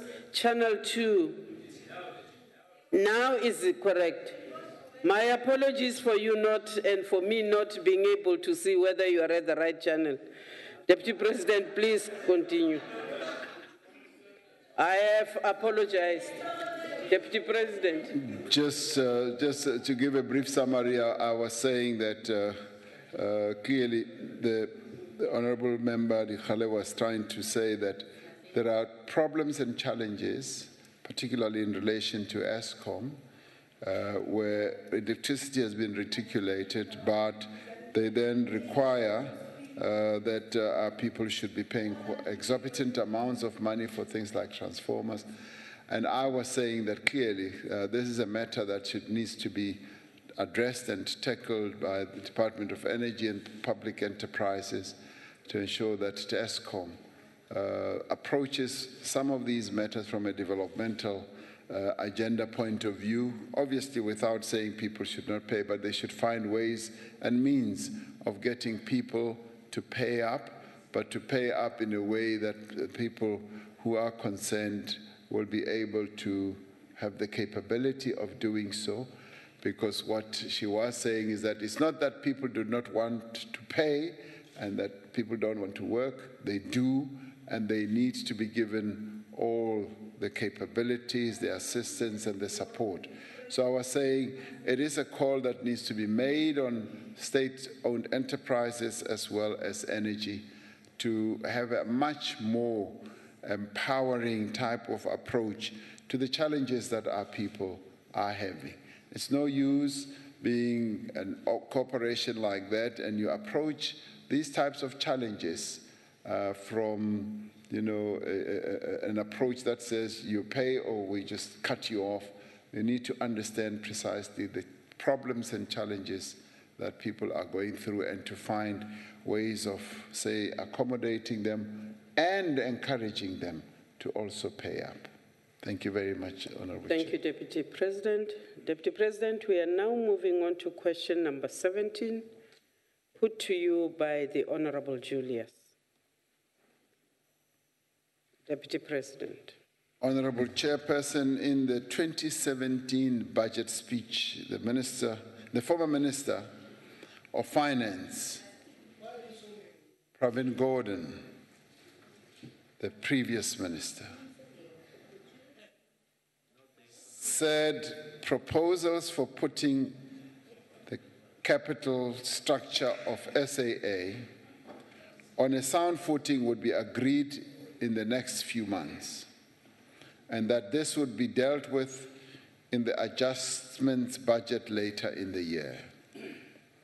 However, the rapid deterioration of SAA's cash flow position necessitated more urgent action to be taken.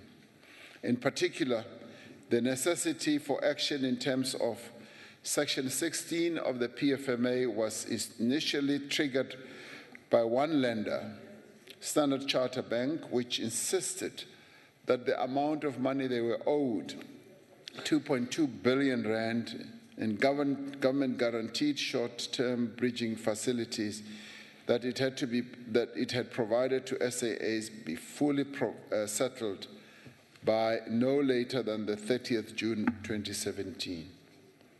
Another lender, Citibank, initially required full settlement of 1.8 billion in government guaranteed short-term bridging facilities that it had provided to SAA by no later than the 29th of September 2017. As we all know, SAA was not able to settle this debt because of the dire financial situation that it has been facing.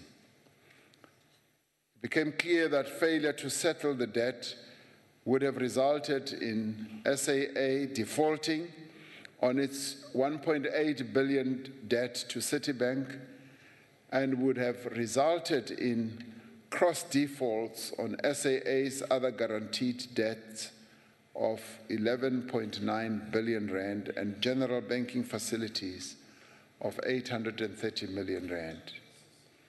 There have been protracted deliberations within government on how we should recapitalize SAA, and there have been protracted negotiations also with SAA's lenders in a bid to roll over the maturity dates of the SAA's loans. These negotiations were only concluded, as you might have imagined, during the last week of September. In addition to the 1.8 billion due to Citibank, SAA also had 5 billion rand due to other lenders maturing at exactly the same time. These lenders agreed to extend the date of maturity on condition that the government injected 3 billion rand into SAA. Then they said, if you do so, we're then able to extend. A 10 billion rand equity injection, which includes 2.2 billion rand provided in June of this year and the 3 billion provided in September of this year, has now been tabled by the Minister of Finance. With a reconstituted board and a newly appointed permanent CEO, government believes that SAA can and will be put on a path of financial sustainability. However, for that to happen, the shortfall in the capital structure and over-reliance on debt by the airline has had to be dealt with. Now, these are challenges that this state-owned enterprise, South African Airways, has had to face. And as it is state-owned enterprise, it has had to be borne by our government, and the challenges have had to be addressed. Now, the pleasing thing is that the remedial actions that have had to be taken are now underway. A new board has been, the board has been reconstituted, a CEO has been appointed, and a clear plan to revitalize SAA is in place. And I would say that we should give that an opportunity for the new board and the new CEO to execute the plan, which will be closely monitored by the government as the shareholder on an oversight basis to make sure that SAA does indeed get out of the challenges that it is in right now. And we say good luck to SAA and all those who have been appointed as the board and as a CEO to execute this plan. Thank you very much, Madam Chairperson. Thank you, Deputy President. The Honorable Julius. Listen, I have one piece of advice, Deputy President. Just follow the OLX link and sell it. Sell it. But, Deputy President, the section 16 that you mentioned, you know that it was triggered very late. Yet they knew way before that it will be done. So they sidestepped parliamentary processes in order to do that 3 billion bailout.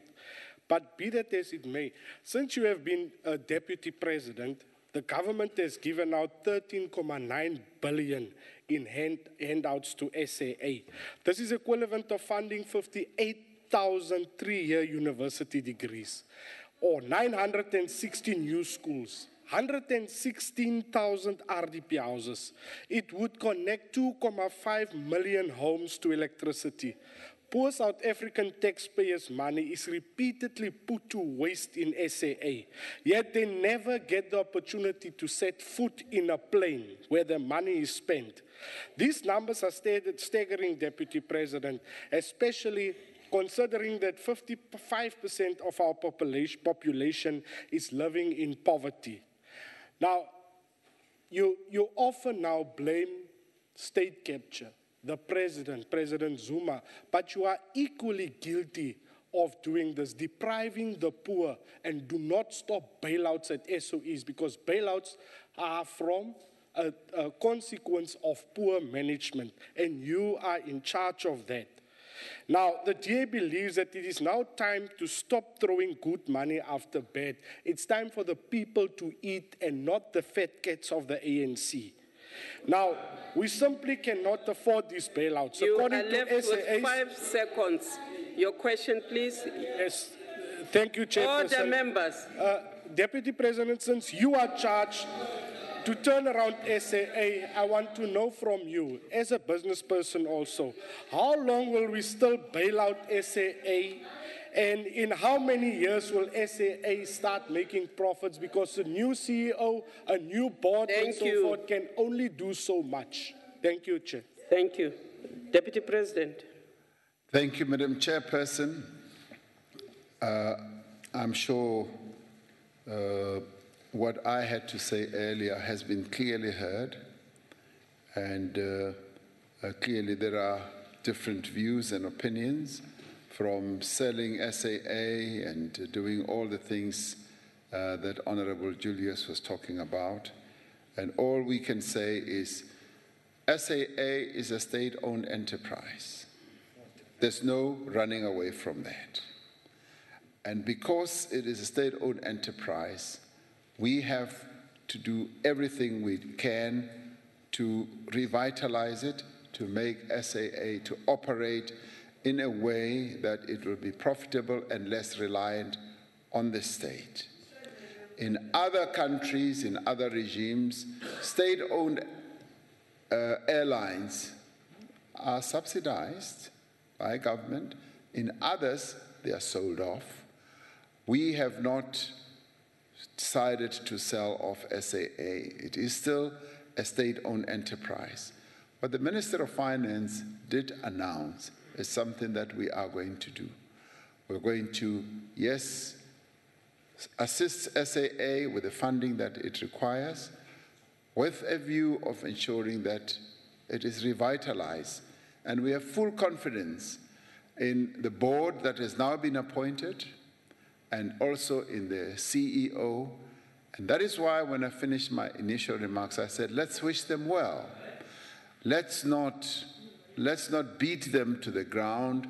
They are South Africans who've been given a very difficult task. And as they set off to try and revitalize SAA, rather than tear them down, criticize them, let us wish them well and say, we wish you the very best. What we want from you is secure SAA to be a more profitable entity so that it no longer has to come to the fiscus for more drawdowns. That's what we should be saying. We have SAA on our books as an asset, and let's make it function and work. What you are saying, Honorable Julius, is not going to help us. It is here in our hands. And it's not an asset that we can just throw away and say, you're not working well, we're now throwing you away. And what we should be doing, which is precisely what government has chosen to do. And it is the prudent thing. We've chosen to revitalize SAA and to give it the wherewithal that can enable it to go back to profitability. Can it be profitable? We all are hopeful that it can. Do we have the right jockey? Do we have the right board? We believe we've now chosen the right board, the right jockey, and the CEO to make it operate well. And we wish them well, and as we set them off in the difficult task that they have. It should not be coming from our lips that you are going to fail, you're not going to succeed. It's not like saying to your child, as your child goes to school, I know you are going to fail. Stop going to school. We should not be doing so. Let us wish them well. SAA is a South African asset. And I plead and I beg members of the DA to have that positive approach. At least, if not on anything, have a positive approach on what we own as the government. Thank you very much, Honorable Chair. Thank you, Deputy President. Honorable Magwebu.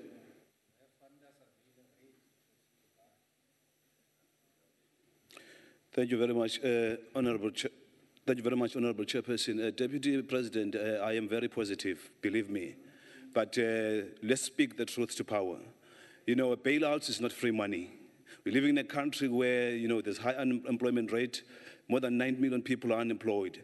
You know, these bailouts are simply the cause, and they are caused by corruption, procurement fraud, abuse of power. Therefore, the public protector has exposed this through the report that is the state capture. And in her findings, she has given us recommendations that there must be a commission of inquiry to look at these matters, and that the Chief Justice must appoint a judge, because Mr. Zuma is also implicated in this fraud that is in the SOEs and in government at large. Therefore, it will be wrong for Mr. Zuma to appoint the commission because he's implicated. Do you agree with me? And if not, why not? That it must be done in the manner the public protector has said. Then that's how we can deal with the SOE corruption and deal with all these matters. And therefore, these SOEs can be self-sustainable, and therefore they can, you know, fly. Otherwise, we'll be throwing money in a bottomless pit, and these bailouts will continue, because this bailout is not the first one. And I promise you, Deputy President, it won't be the last one until we deal with the state capture. That is the root cause. Until that is addressed, we are getting nowhere. Thank you. Honorable Magwebu. Order, members. Order. Order. Honorable Magwebu, you also know that you have pushed your luck to bring in other matters. Deputy President, I think that it would be prudent to confine ourselves to part of the questions. No. Sit down. I am ruling on this matter. I will deal with the memo. I'll give you a chance. Honorable Magwebu actually did put his question, which comes and is focused on the SAA, but then he embroidered a bit on the state capture and the public protector. That is the point I'm raising, the embroidery, which you are within your rights, I suspect, with the 2 minutes you have. Honorable Mpambo Shibogwana, you are on a point of order. What is the point of order, ma'am? Yes, ma'am. Lento ithethwa ngu Honorable Mukweli i-racist inobuhlanga obuninzi uthi Honorable Mukweli kutheni uqhwa abantu abamnyama kuphela kutheni uqhwa abantu abamnyama Can you rule on the word, please?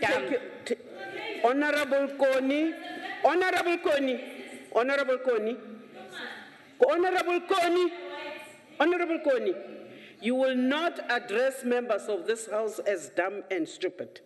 You are impugning on their integrities. It is wrong. Please withdraw. I withdraw unconditionally, so. Thank you, but black people can never be racist. This woman must not be made. No. Don't do that gesture. Don't do that gesture. Honorable Koni, please take your seat, ma'am. What we will recognize is that you have withdrawn unreservedly, unconditionally. That is what we are recording, Deputy President. No, there is no standing up. We are continuing.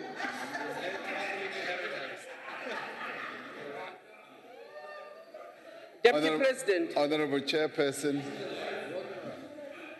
the issue of SAA and indeed other state-owned enterprises, Honorable Member expresses, he says he is optimistic. Honorable Mukweli.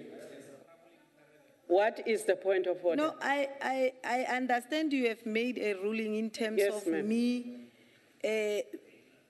citing a racist statement by asking a question. But Honorable Pambo Shibukwan, she's still continuing to say,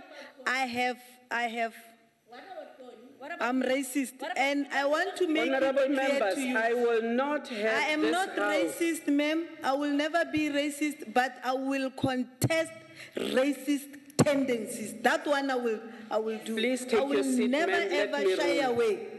And I will never allow a black person to be abused by white racists. Please take your seat. Honorable members, order. Order. Honorable members, you are dealing with a very emotive matter.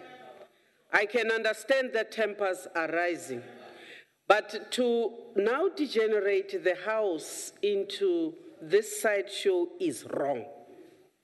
Honorable Mpambo Shibukwana, Honorable Mukwili, Honorable Koni, let us not entertain issues of racism.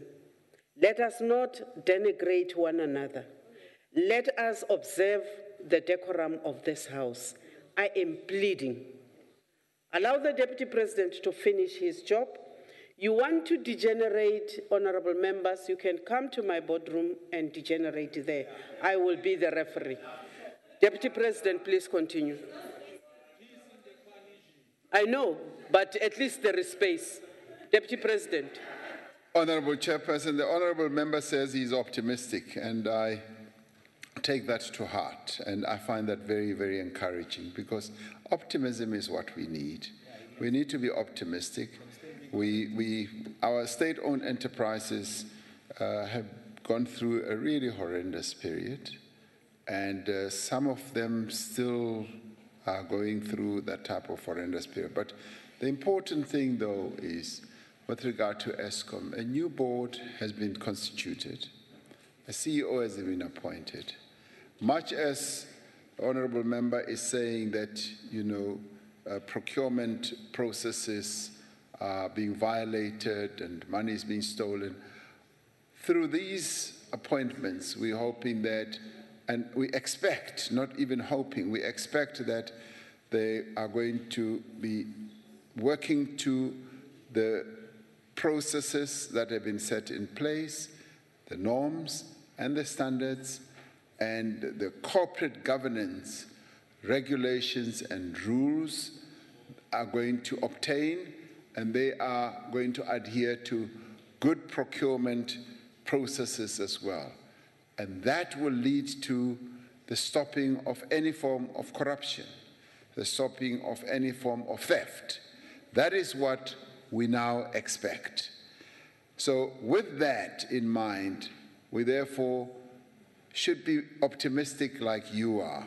So I join you in your optimism, because we expect that is what is now going to happen. Now, coming to the state capture issue, the commission that the public protector asked for, this matter is before court. It's been entertained by the courts, or rather considered by the courts, and let us wait to see and hear what the honorable justices are going to say, because they should be issuing their judgment soon on this matter. As we well heard yesterday, the president made his submission to the court in relation to what his proposals are, and they are now going to take that into account with regard to seeing how best this commission that was called for by the public protector should be appointed. I think what is clear is that everyone through the length and the breadth of the country expects that a commission should be appointed. And fortunately, the president himself has said he's not averse to appointing a commission. And in fact, he wants to appoint a commission sooner rather than later. So the court is going to adjudicate on this matter. Let us allow that to happen. All of us sitting here, we're just legislators. We are not judges. Let us allow the judges to do their work, and we do our work as legislators. Thank you very much, Madam Chairperson. Thank you, Deputy President. The Honorable Esak.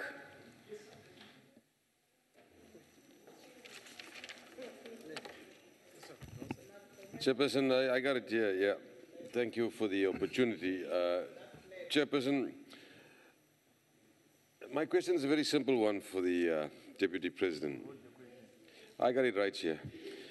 Chairperson, you know, regarding the boards in terms of all our parastatals and state-owned companies, now it is a fact, Honorable Deputy President, that these boards and CEOs that have been spearheading all these state-owned enterprises have turned out, obviously, not very successful in the long scheme of things. And as a successful businessman, or as a smart businessman, you would realize that it's not a very complicating one to figure out.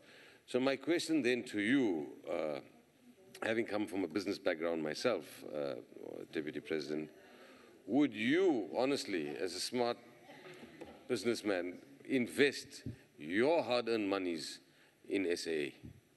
Thank you, Chair. Deputy President.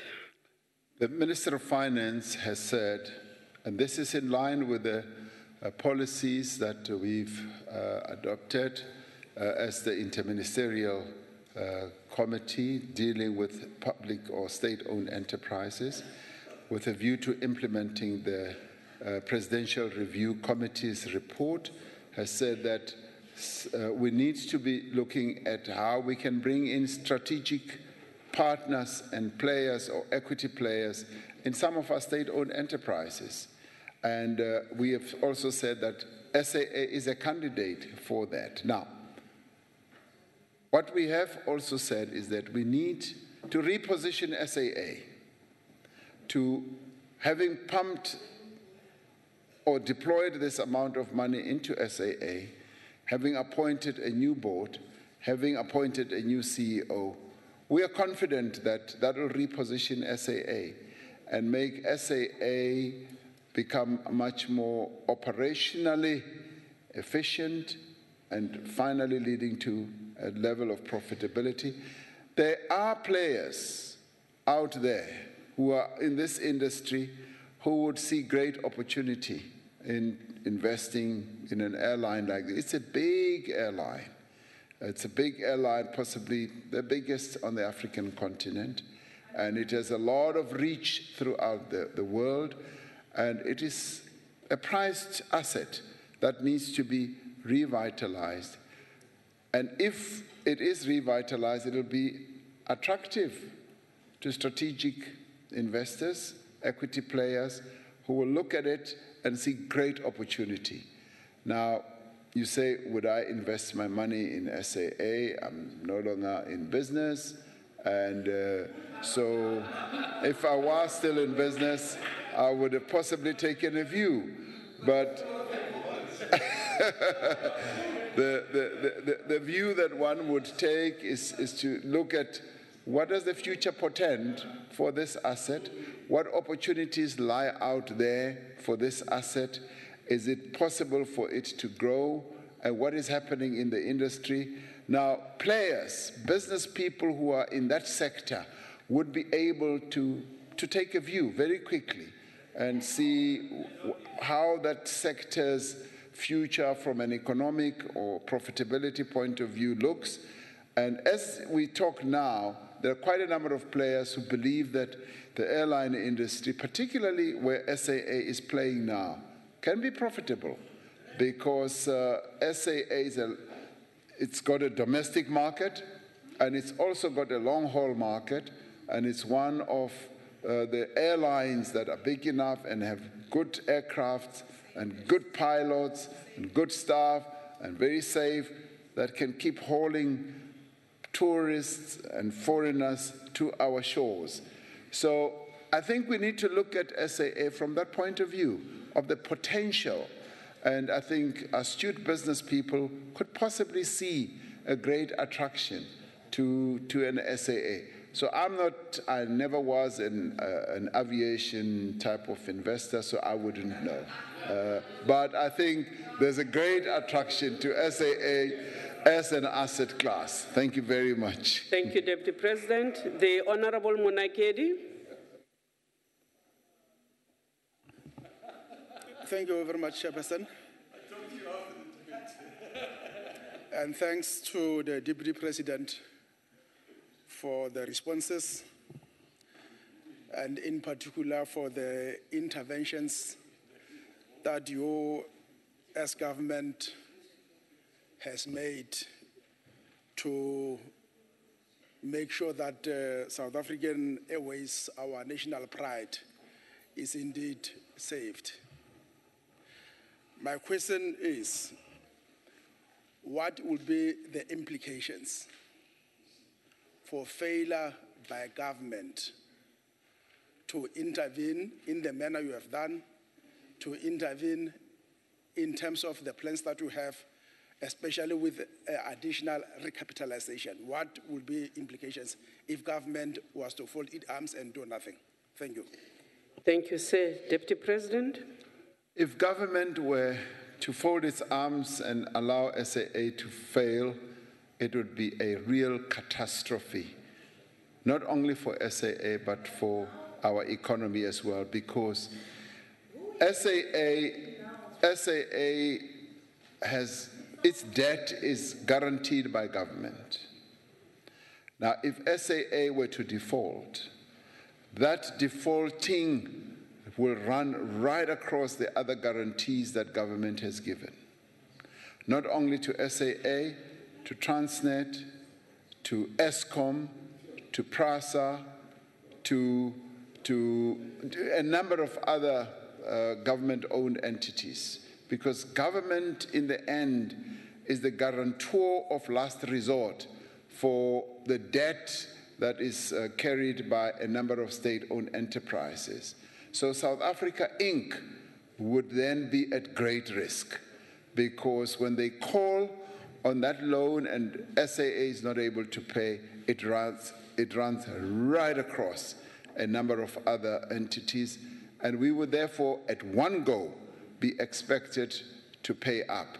And that would immediately also have an impact on the bonds that government has issued. It would have an impact on our own credit rating in a catastrophic way.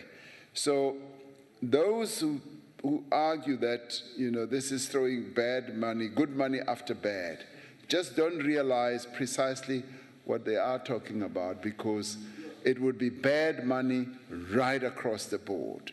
So this is one process that we just need to take on our cheek and hope that the board and the CEO that we have installed are going to be able to turn SAA around. Thank you very much. Thank you, Deputy President. We go to the last question of the day. That question was put to you, Deputy President, by the Honorable Zwane. Question number 18. Honorable Chairperson, the Human Resource Development Council is contributing on a number of initiatives to develop scarce technical and other skills in our country. The first area of focus is to improve access to universities, TVET colleges, and community education and training centers. The Council is doing this by facilitating the establishment of partnerships with industry. For example, the Automotive Industry Development Center is playing an important role in upskilling TVET college teachers in highly specialist automobile skills. The Council works closely with CETAs and the National Skills Fund to ensure that resources are allocated where the needs are identified. For example, the Chemical Industries Education and Training Authority, that's CETA, entered into a partnership with Flavius Mareka TVET College and Sasol, where learners are not only offered industry-related occupational qualification, but also that they are considered first for all vacancies in their relevant disciplines at the Sasol plant. The quality of the skills program is another area of focus for the HRDC. Here, the Council, Madam Chairperson, works very closely with the various regulatory bodies responsible for qualifications and quality assurance. We have set targets for increasing numbers of graduates who qualify with scarce skills. For example, we are aiming to increase the number of engineering graduates from 9,700 in 2012 to 13,000 engineering graduates in 2019. Teacher education graduates are expected to increase from 13,700 to 24,000 graduates in 2019. Although these targets may seem to be very ambitious and very high, we are confident that we can attain them. And we're using the approach that says aim high and hope to reach the stars.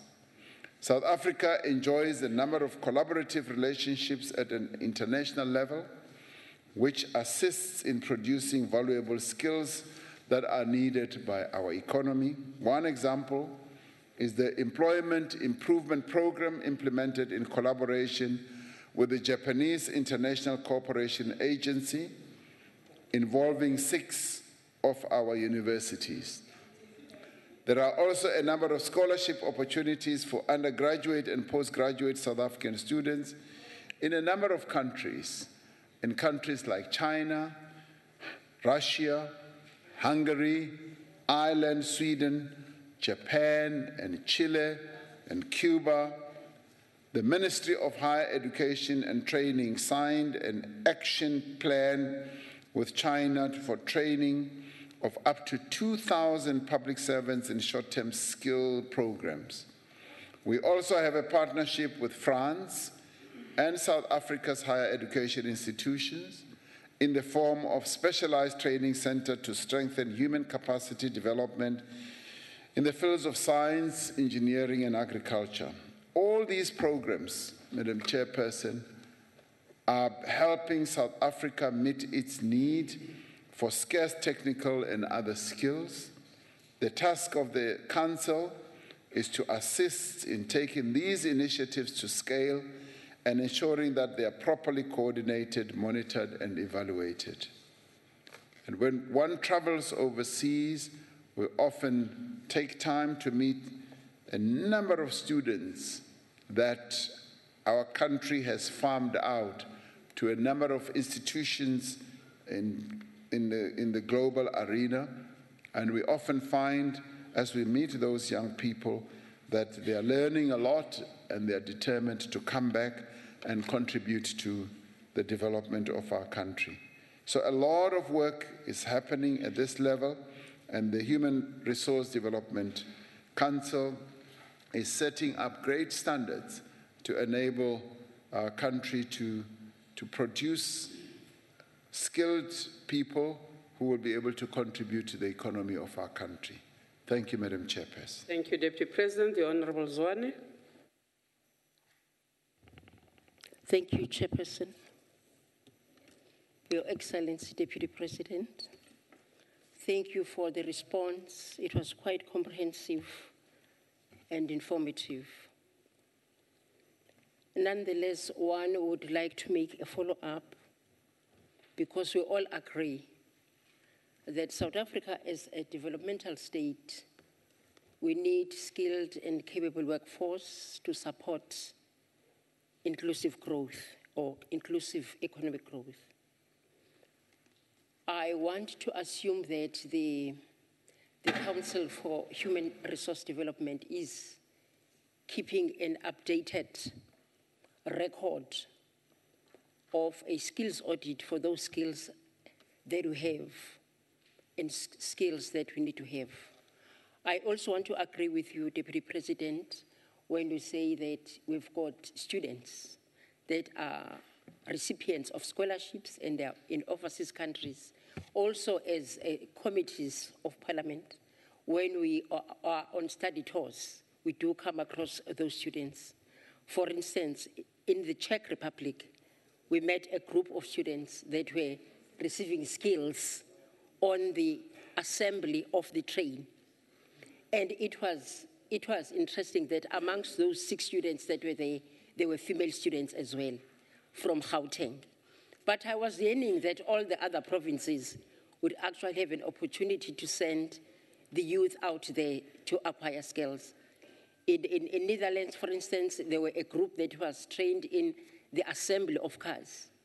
And there are many other countries that have met our students studying there, and we want to appreciate the effort by the government to ensure that they go outside to get the skills.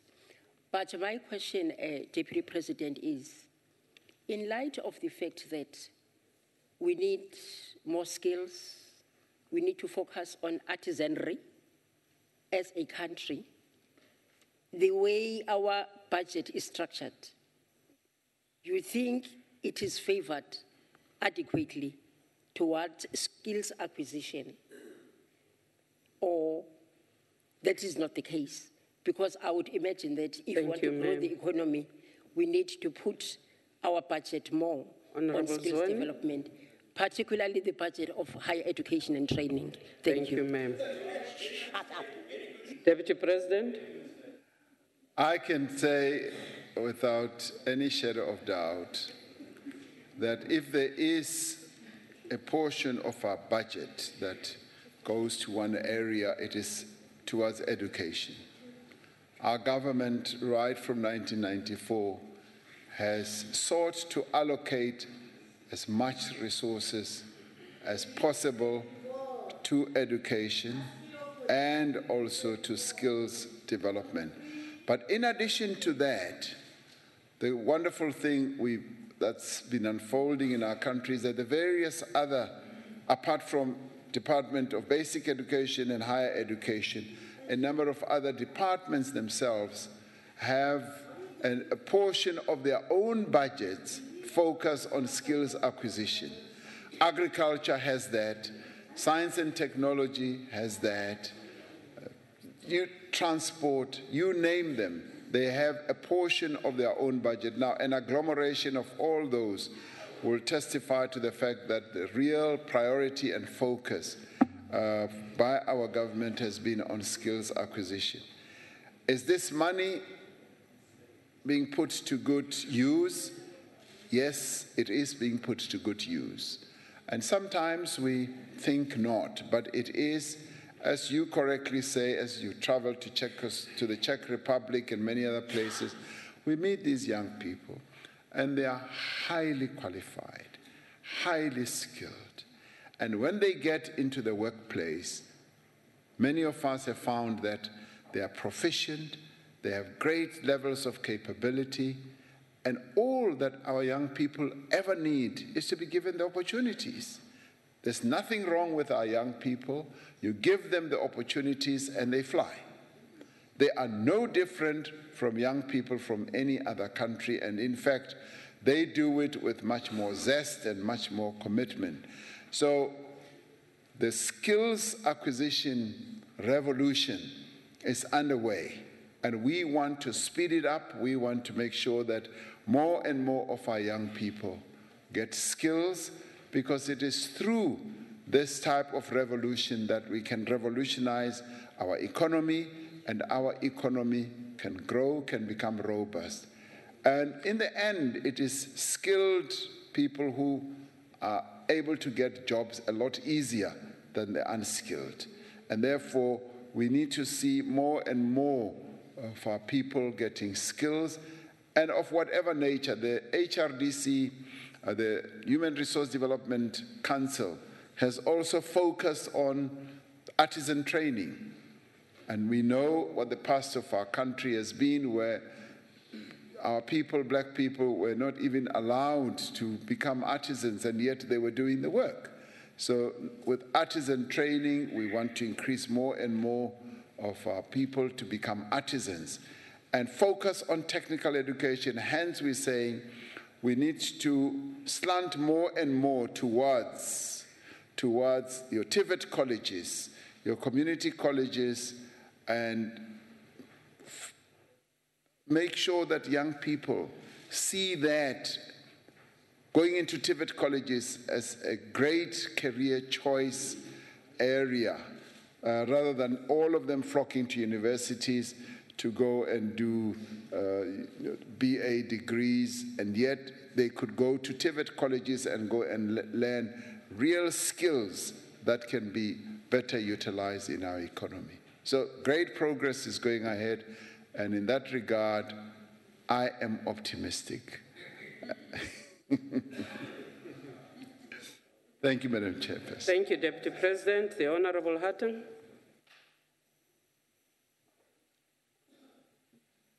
Thank you.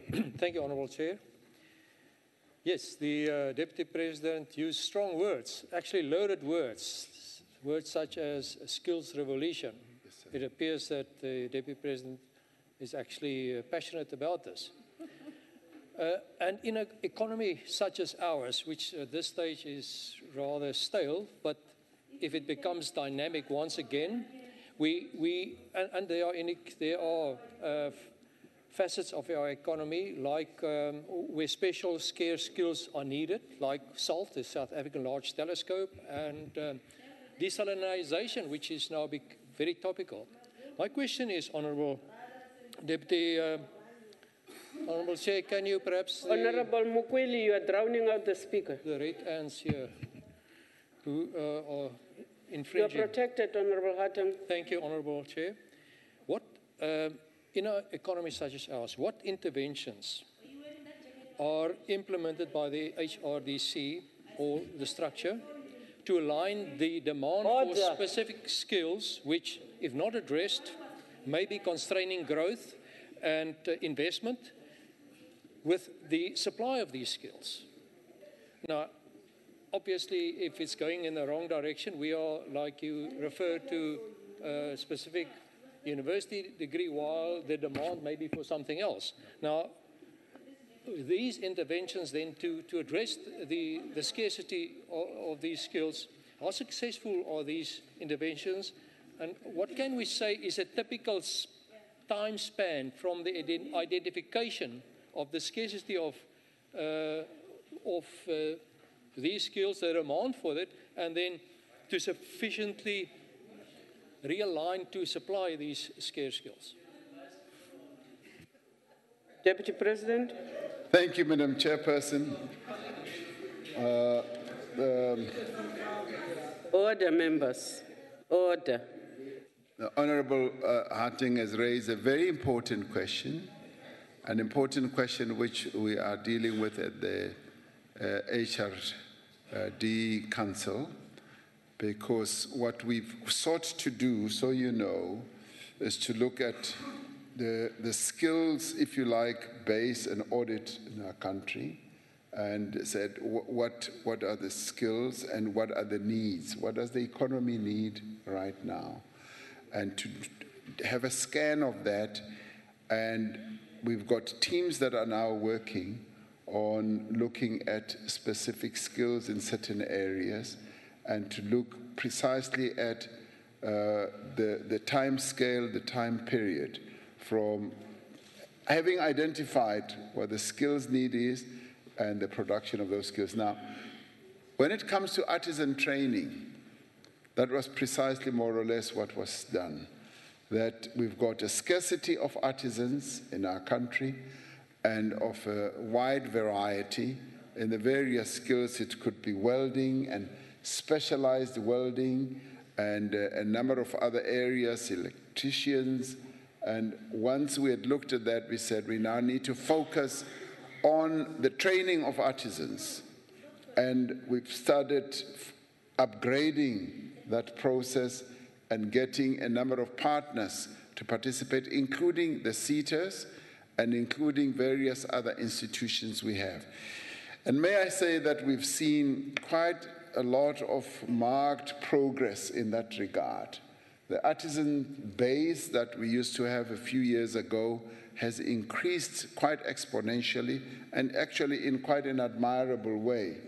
And we're now looking at the others. One other area, of course, where there's been a great deficiency is in your higher level graduates, particularly when it comes to people with doctoral degrees who are going to be able to help us produce these educated young people. We've been looking at that to see how best we can increase the production of people with PhDs, because they are the ones who will also help. But the important area has also been in just getting the private sector to work with our TVET colleges, because our TVET colleges in the main have been training young people on a solo basis without being attached to the real world of the operational sort of companies. We're now encouraging more and more of our TVET colleges to be twinned, to be adopted, as it were, by businesses in the area where they operate, so that that can lead to the improvement of the curriculum. But more than that, that should also lead to giving our young people an opportunity to do experiential training, as well as, in the end, to be able to get jobs almost instantaneously once they finish their training. And that, Honorable Harting, has been working extremely well, because it also leads to the identification of those scarce skills that some of those companies have, and we have found that that works very well indeed, and it also has a great opportunity of giving those young people almost immediate jobs as soon as they finish with their training. Thank you, Honorable Chair. Thank you, Deputy President. The Honorable Dlamini.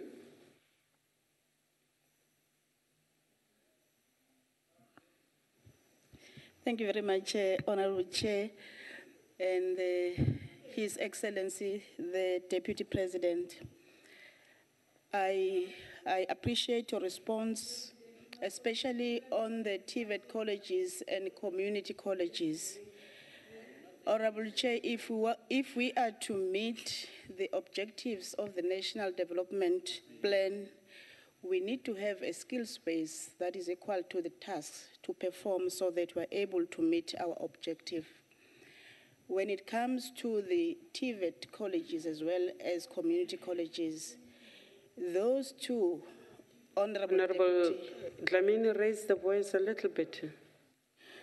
If we speak to the TVET colleges as well as the community colleges, those two, Deputy President, are grossly underfunded. We've been there as a committee to do oversight in terms of the facilities and also in terms of the human resource that is there. One will suggest that we invest more to that so that we can produce skills within. I think we have enough colleges to do that. What is lacking is the funding, and it's beyond the Department of Higher Education. It needs your intervention at your level to interact with the National Treasury. Honorable Chair, I want to conclude by condemning what happened on Monday and say I have observed with interest that none of the DA members had said anything about that. I would like to challenge them to say whether they support what was done in terms of the Black Monday or they don't. Because some of us who are still sitting with the wounds here of the apartheid, they must say if they support it or not. But it was very bad, I must say. Thank you. Honorable Dlamini, I am not going to put that to the members of the DA. I think that my sentiments in the House have been very clear. I have said that this House must work towards uniting South Africans. No. This House is not, honorable members, going to add to the pain in the street. This House is going to give direction towards a South Africa we all want to live in. Deputy President. Thank you, Madam Chairperson. I couldn't agree more that one of the key challenges we have is the funding of higher education, particularly at the TVET college level. If we are to produce more skilled young South Africans, we need to pay more attention to the funding of those colleges. There is a great need to increase that, and I have listened to Honorable Dlamini there and say, yes, I agree. We need to find sources of funding for those colleges, because it is when we have increased the funding that we can make those colleges much more attractive, and that is when we can also expect the private sector to partner with those colleges, work with them, adopt them, improve their curricula, and they will then be able to open their doors much more easily to young people to go and get the skills, because it's almost been, said by many that, and particularly the people who work in those TVET colleges, that young people who come into the TVET colleges and where there's a partnership with the private sector, those young people are able to get jobs a lot easier than colleges that just operate on their own. So we want to encourage those partnerships. At the same time, we do need to find sources of funding for those colleges. They should be improved. They should attract good lecturers and teachers who will be able to dispense a high quality of education and skills to the young people there. So I agree with the honorable member very, very strongly there. Thank you, Madam Chairperson. Thank you, Deputy President. The Honorable Matebula.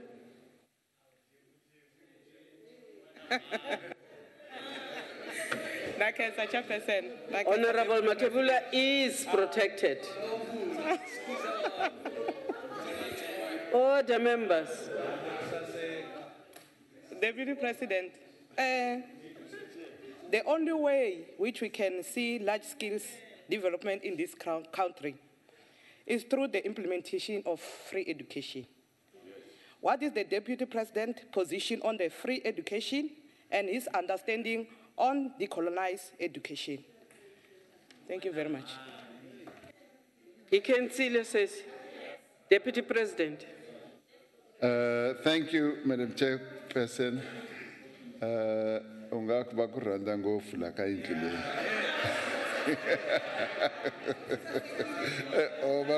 Baru sase kile seswami. Akukhensela sinene.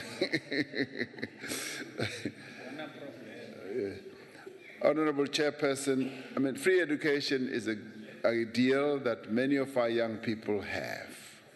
And it is a matter that is now being addressed, and it has been addressed by the HEHA Commission, and the government is going to be pronouncing itself to the HEHA Commission, as the President has said. So let us wait for that. Let us wait for that, and thereafter clear debates and discussions can ensue. What is clear is that the students of our country in higher education clearly want free education. And we also have a document that I think your party associates itself with, the Freedom Charter, which also speaks to the issue of education. On decolonized education, I think many of us in South Africa agree with the demand that our students have made that we should decolonize our education at both higher education level and at basic education level. We cannot continue with an education system that is still tied back by a colonial framework and ideology. So we need to decolonize our education. I subscribe to that, and I agree with that completely. So decolonized education is the way to go, and we need to have an education curriculum construct that responds to the life of our people and the history of our people, and indeed the culture and the future of our people, of this country, and without having that poisoned by our colonial past. Thank you, Madam Chairperson. Thank you very much, Deputy President. That was your last supplementary on the last question for today. Thank you very much, Madam Chairperson. Thank you. Thank you.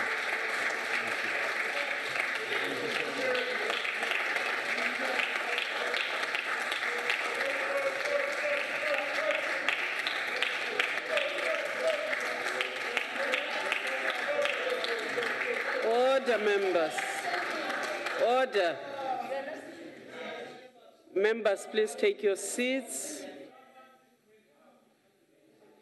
Samani, please take your seats. Honorable Koni, is that a point of order? Yeah. Of record, point of order. Chair. Order. Order. Chair, ke kopa re tlhokomele.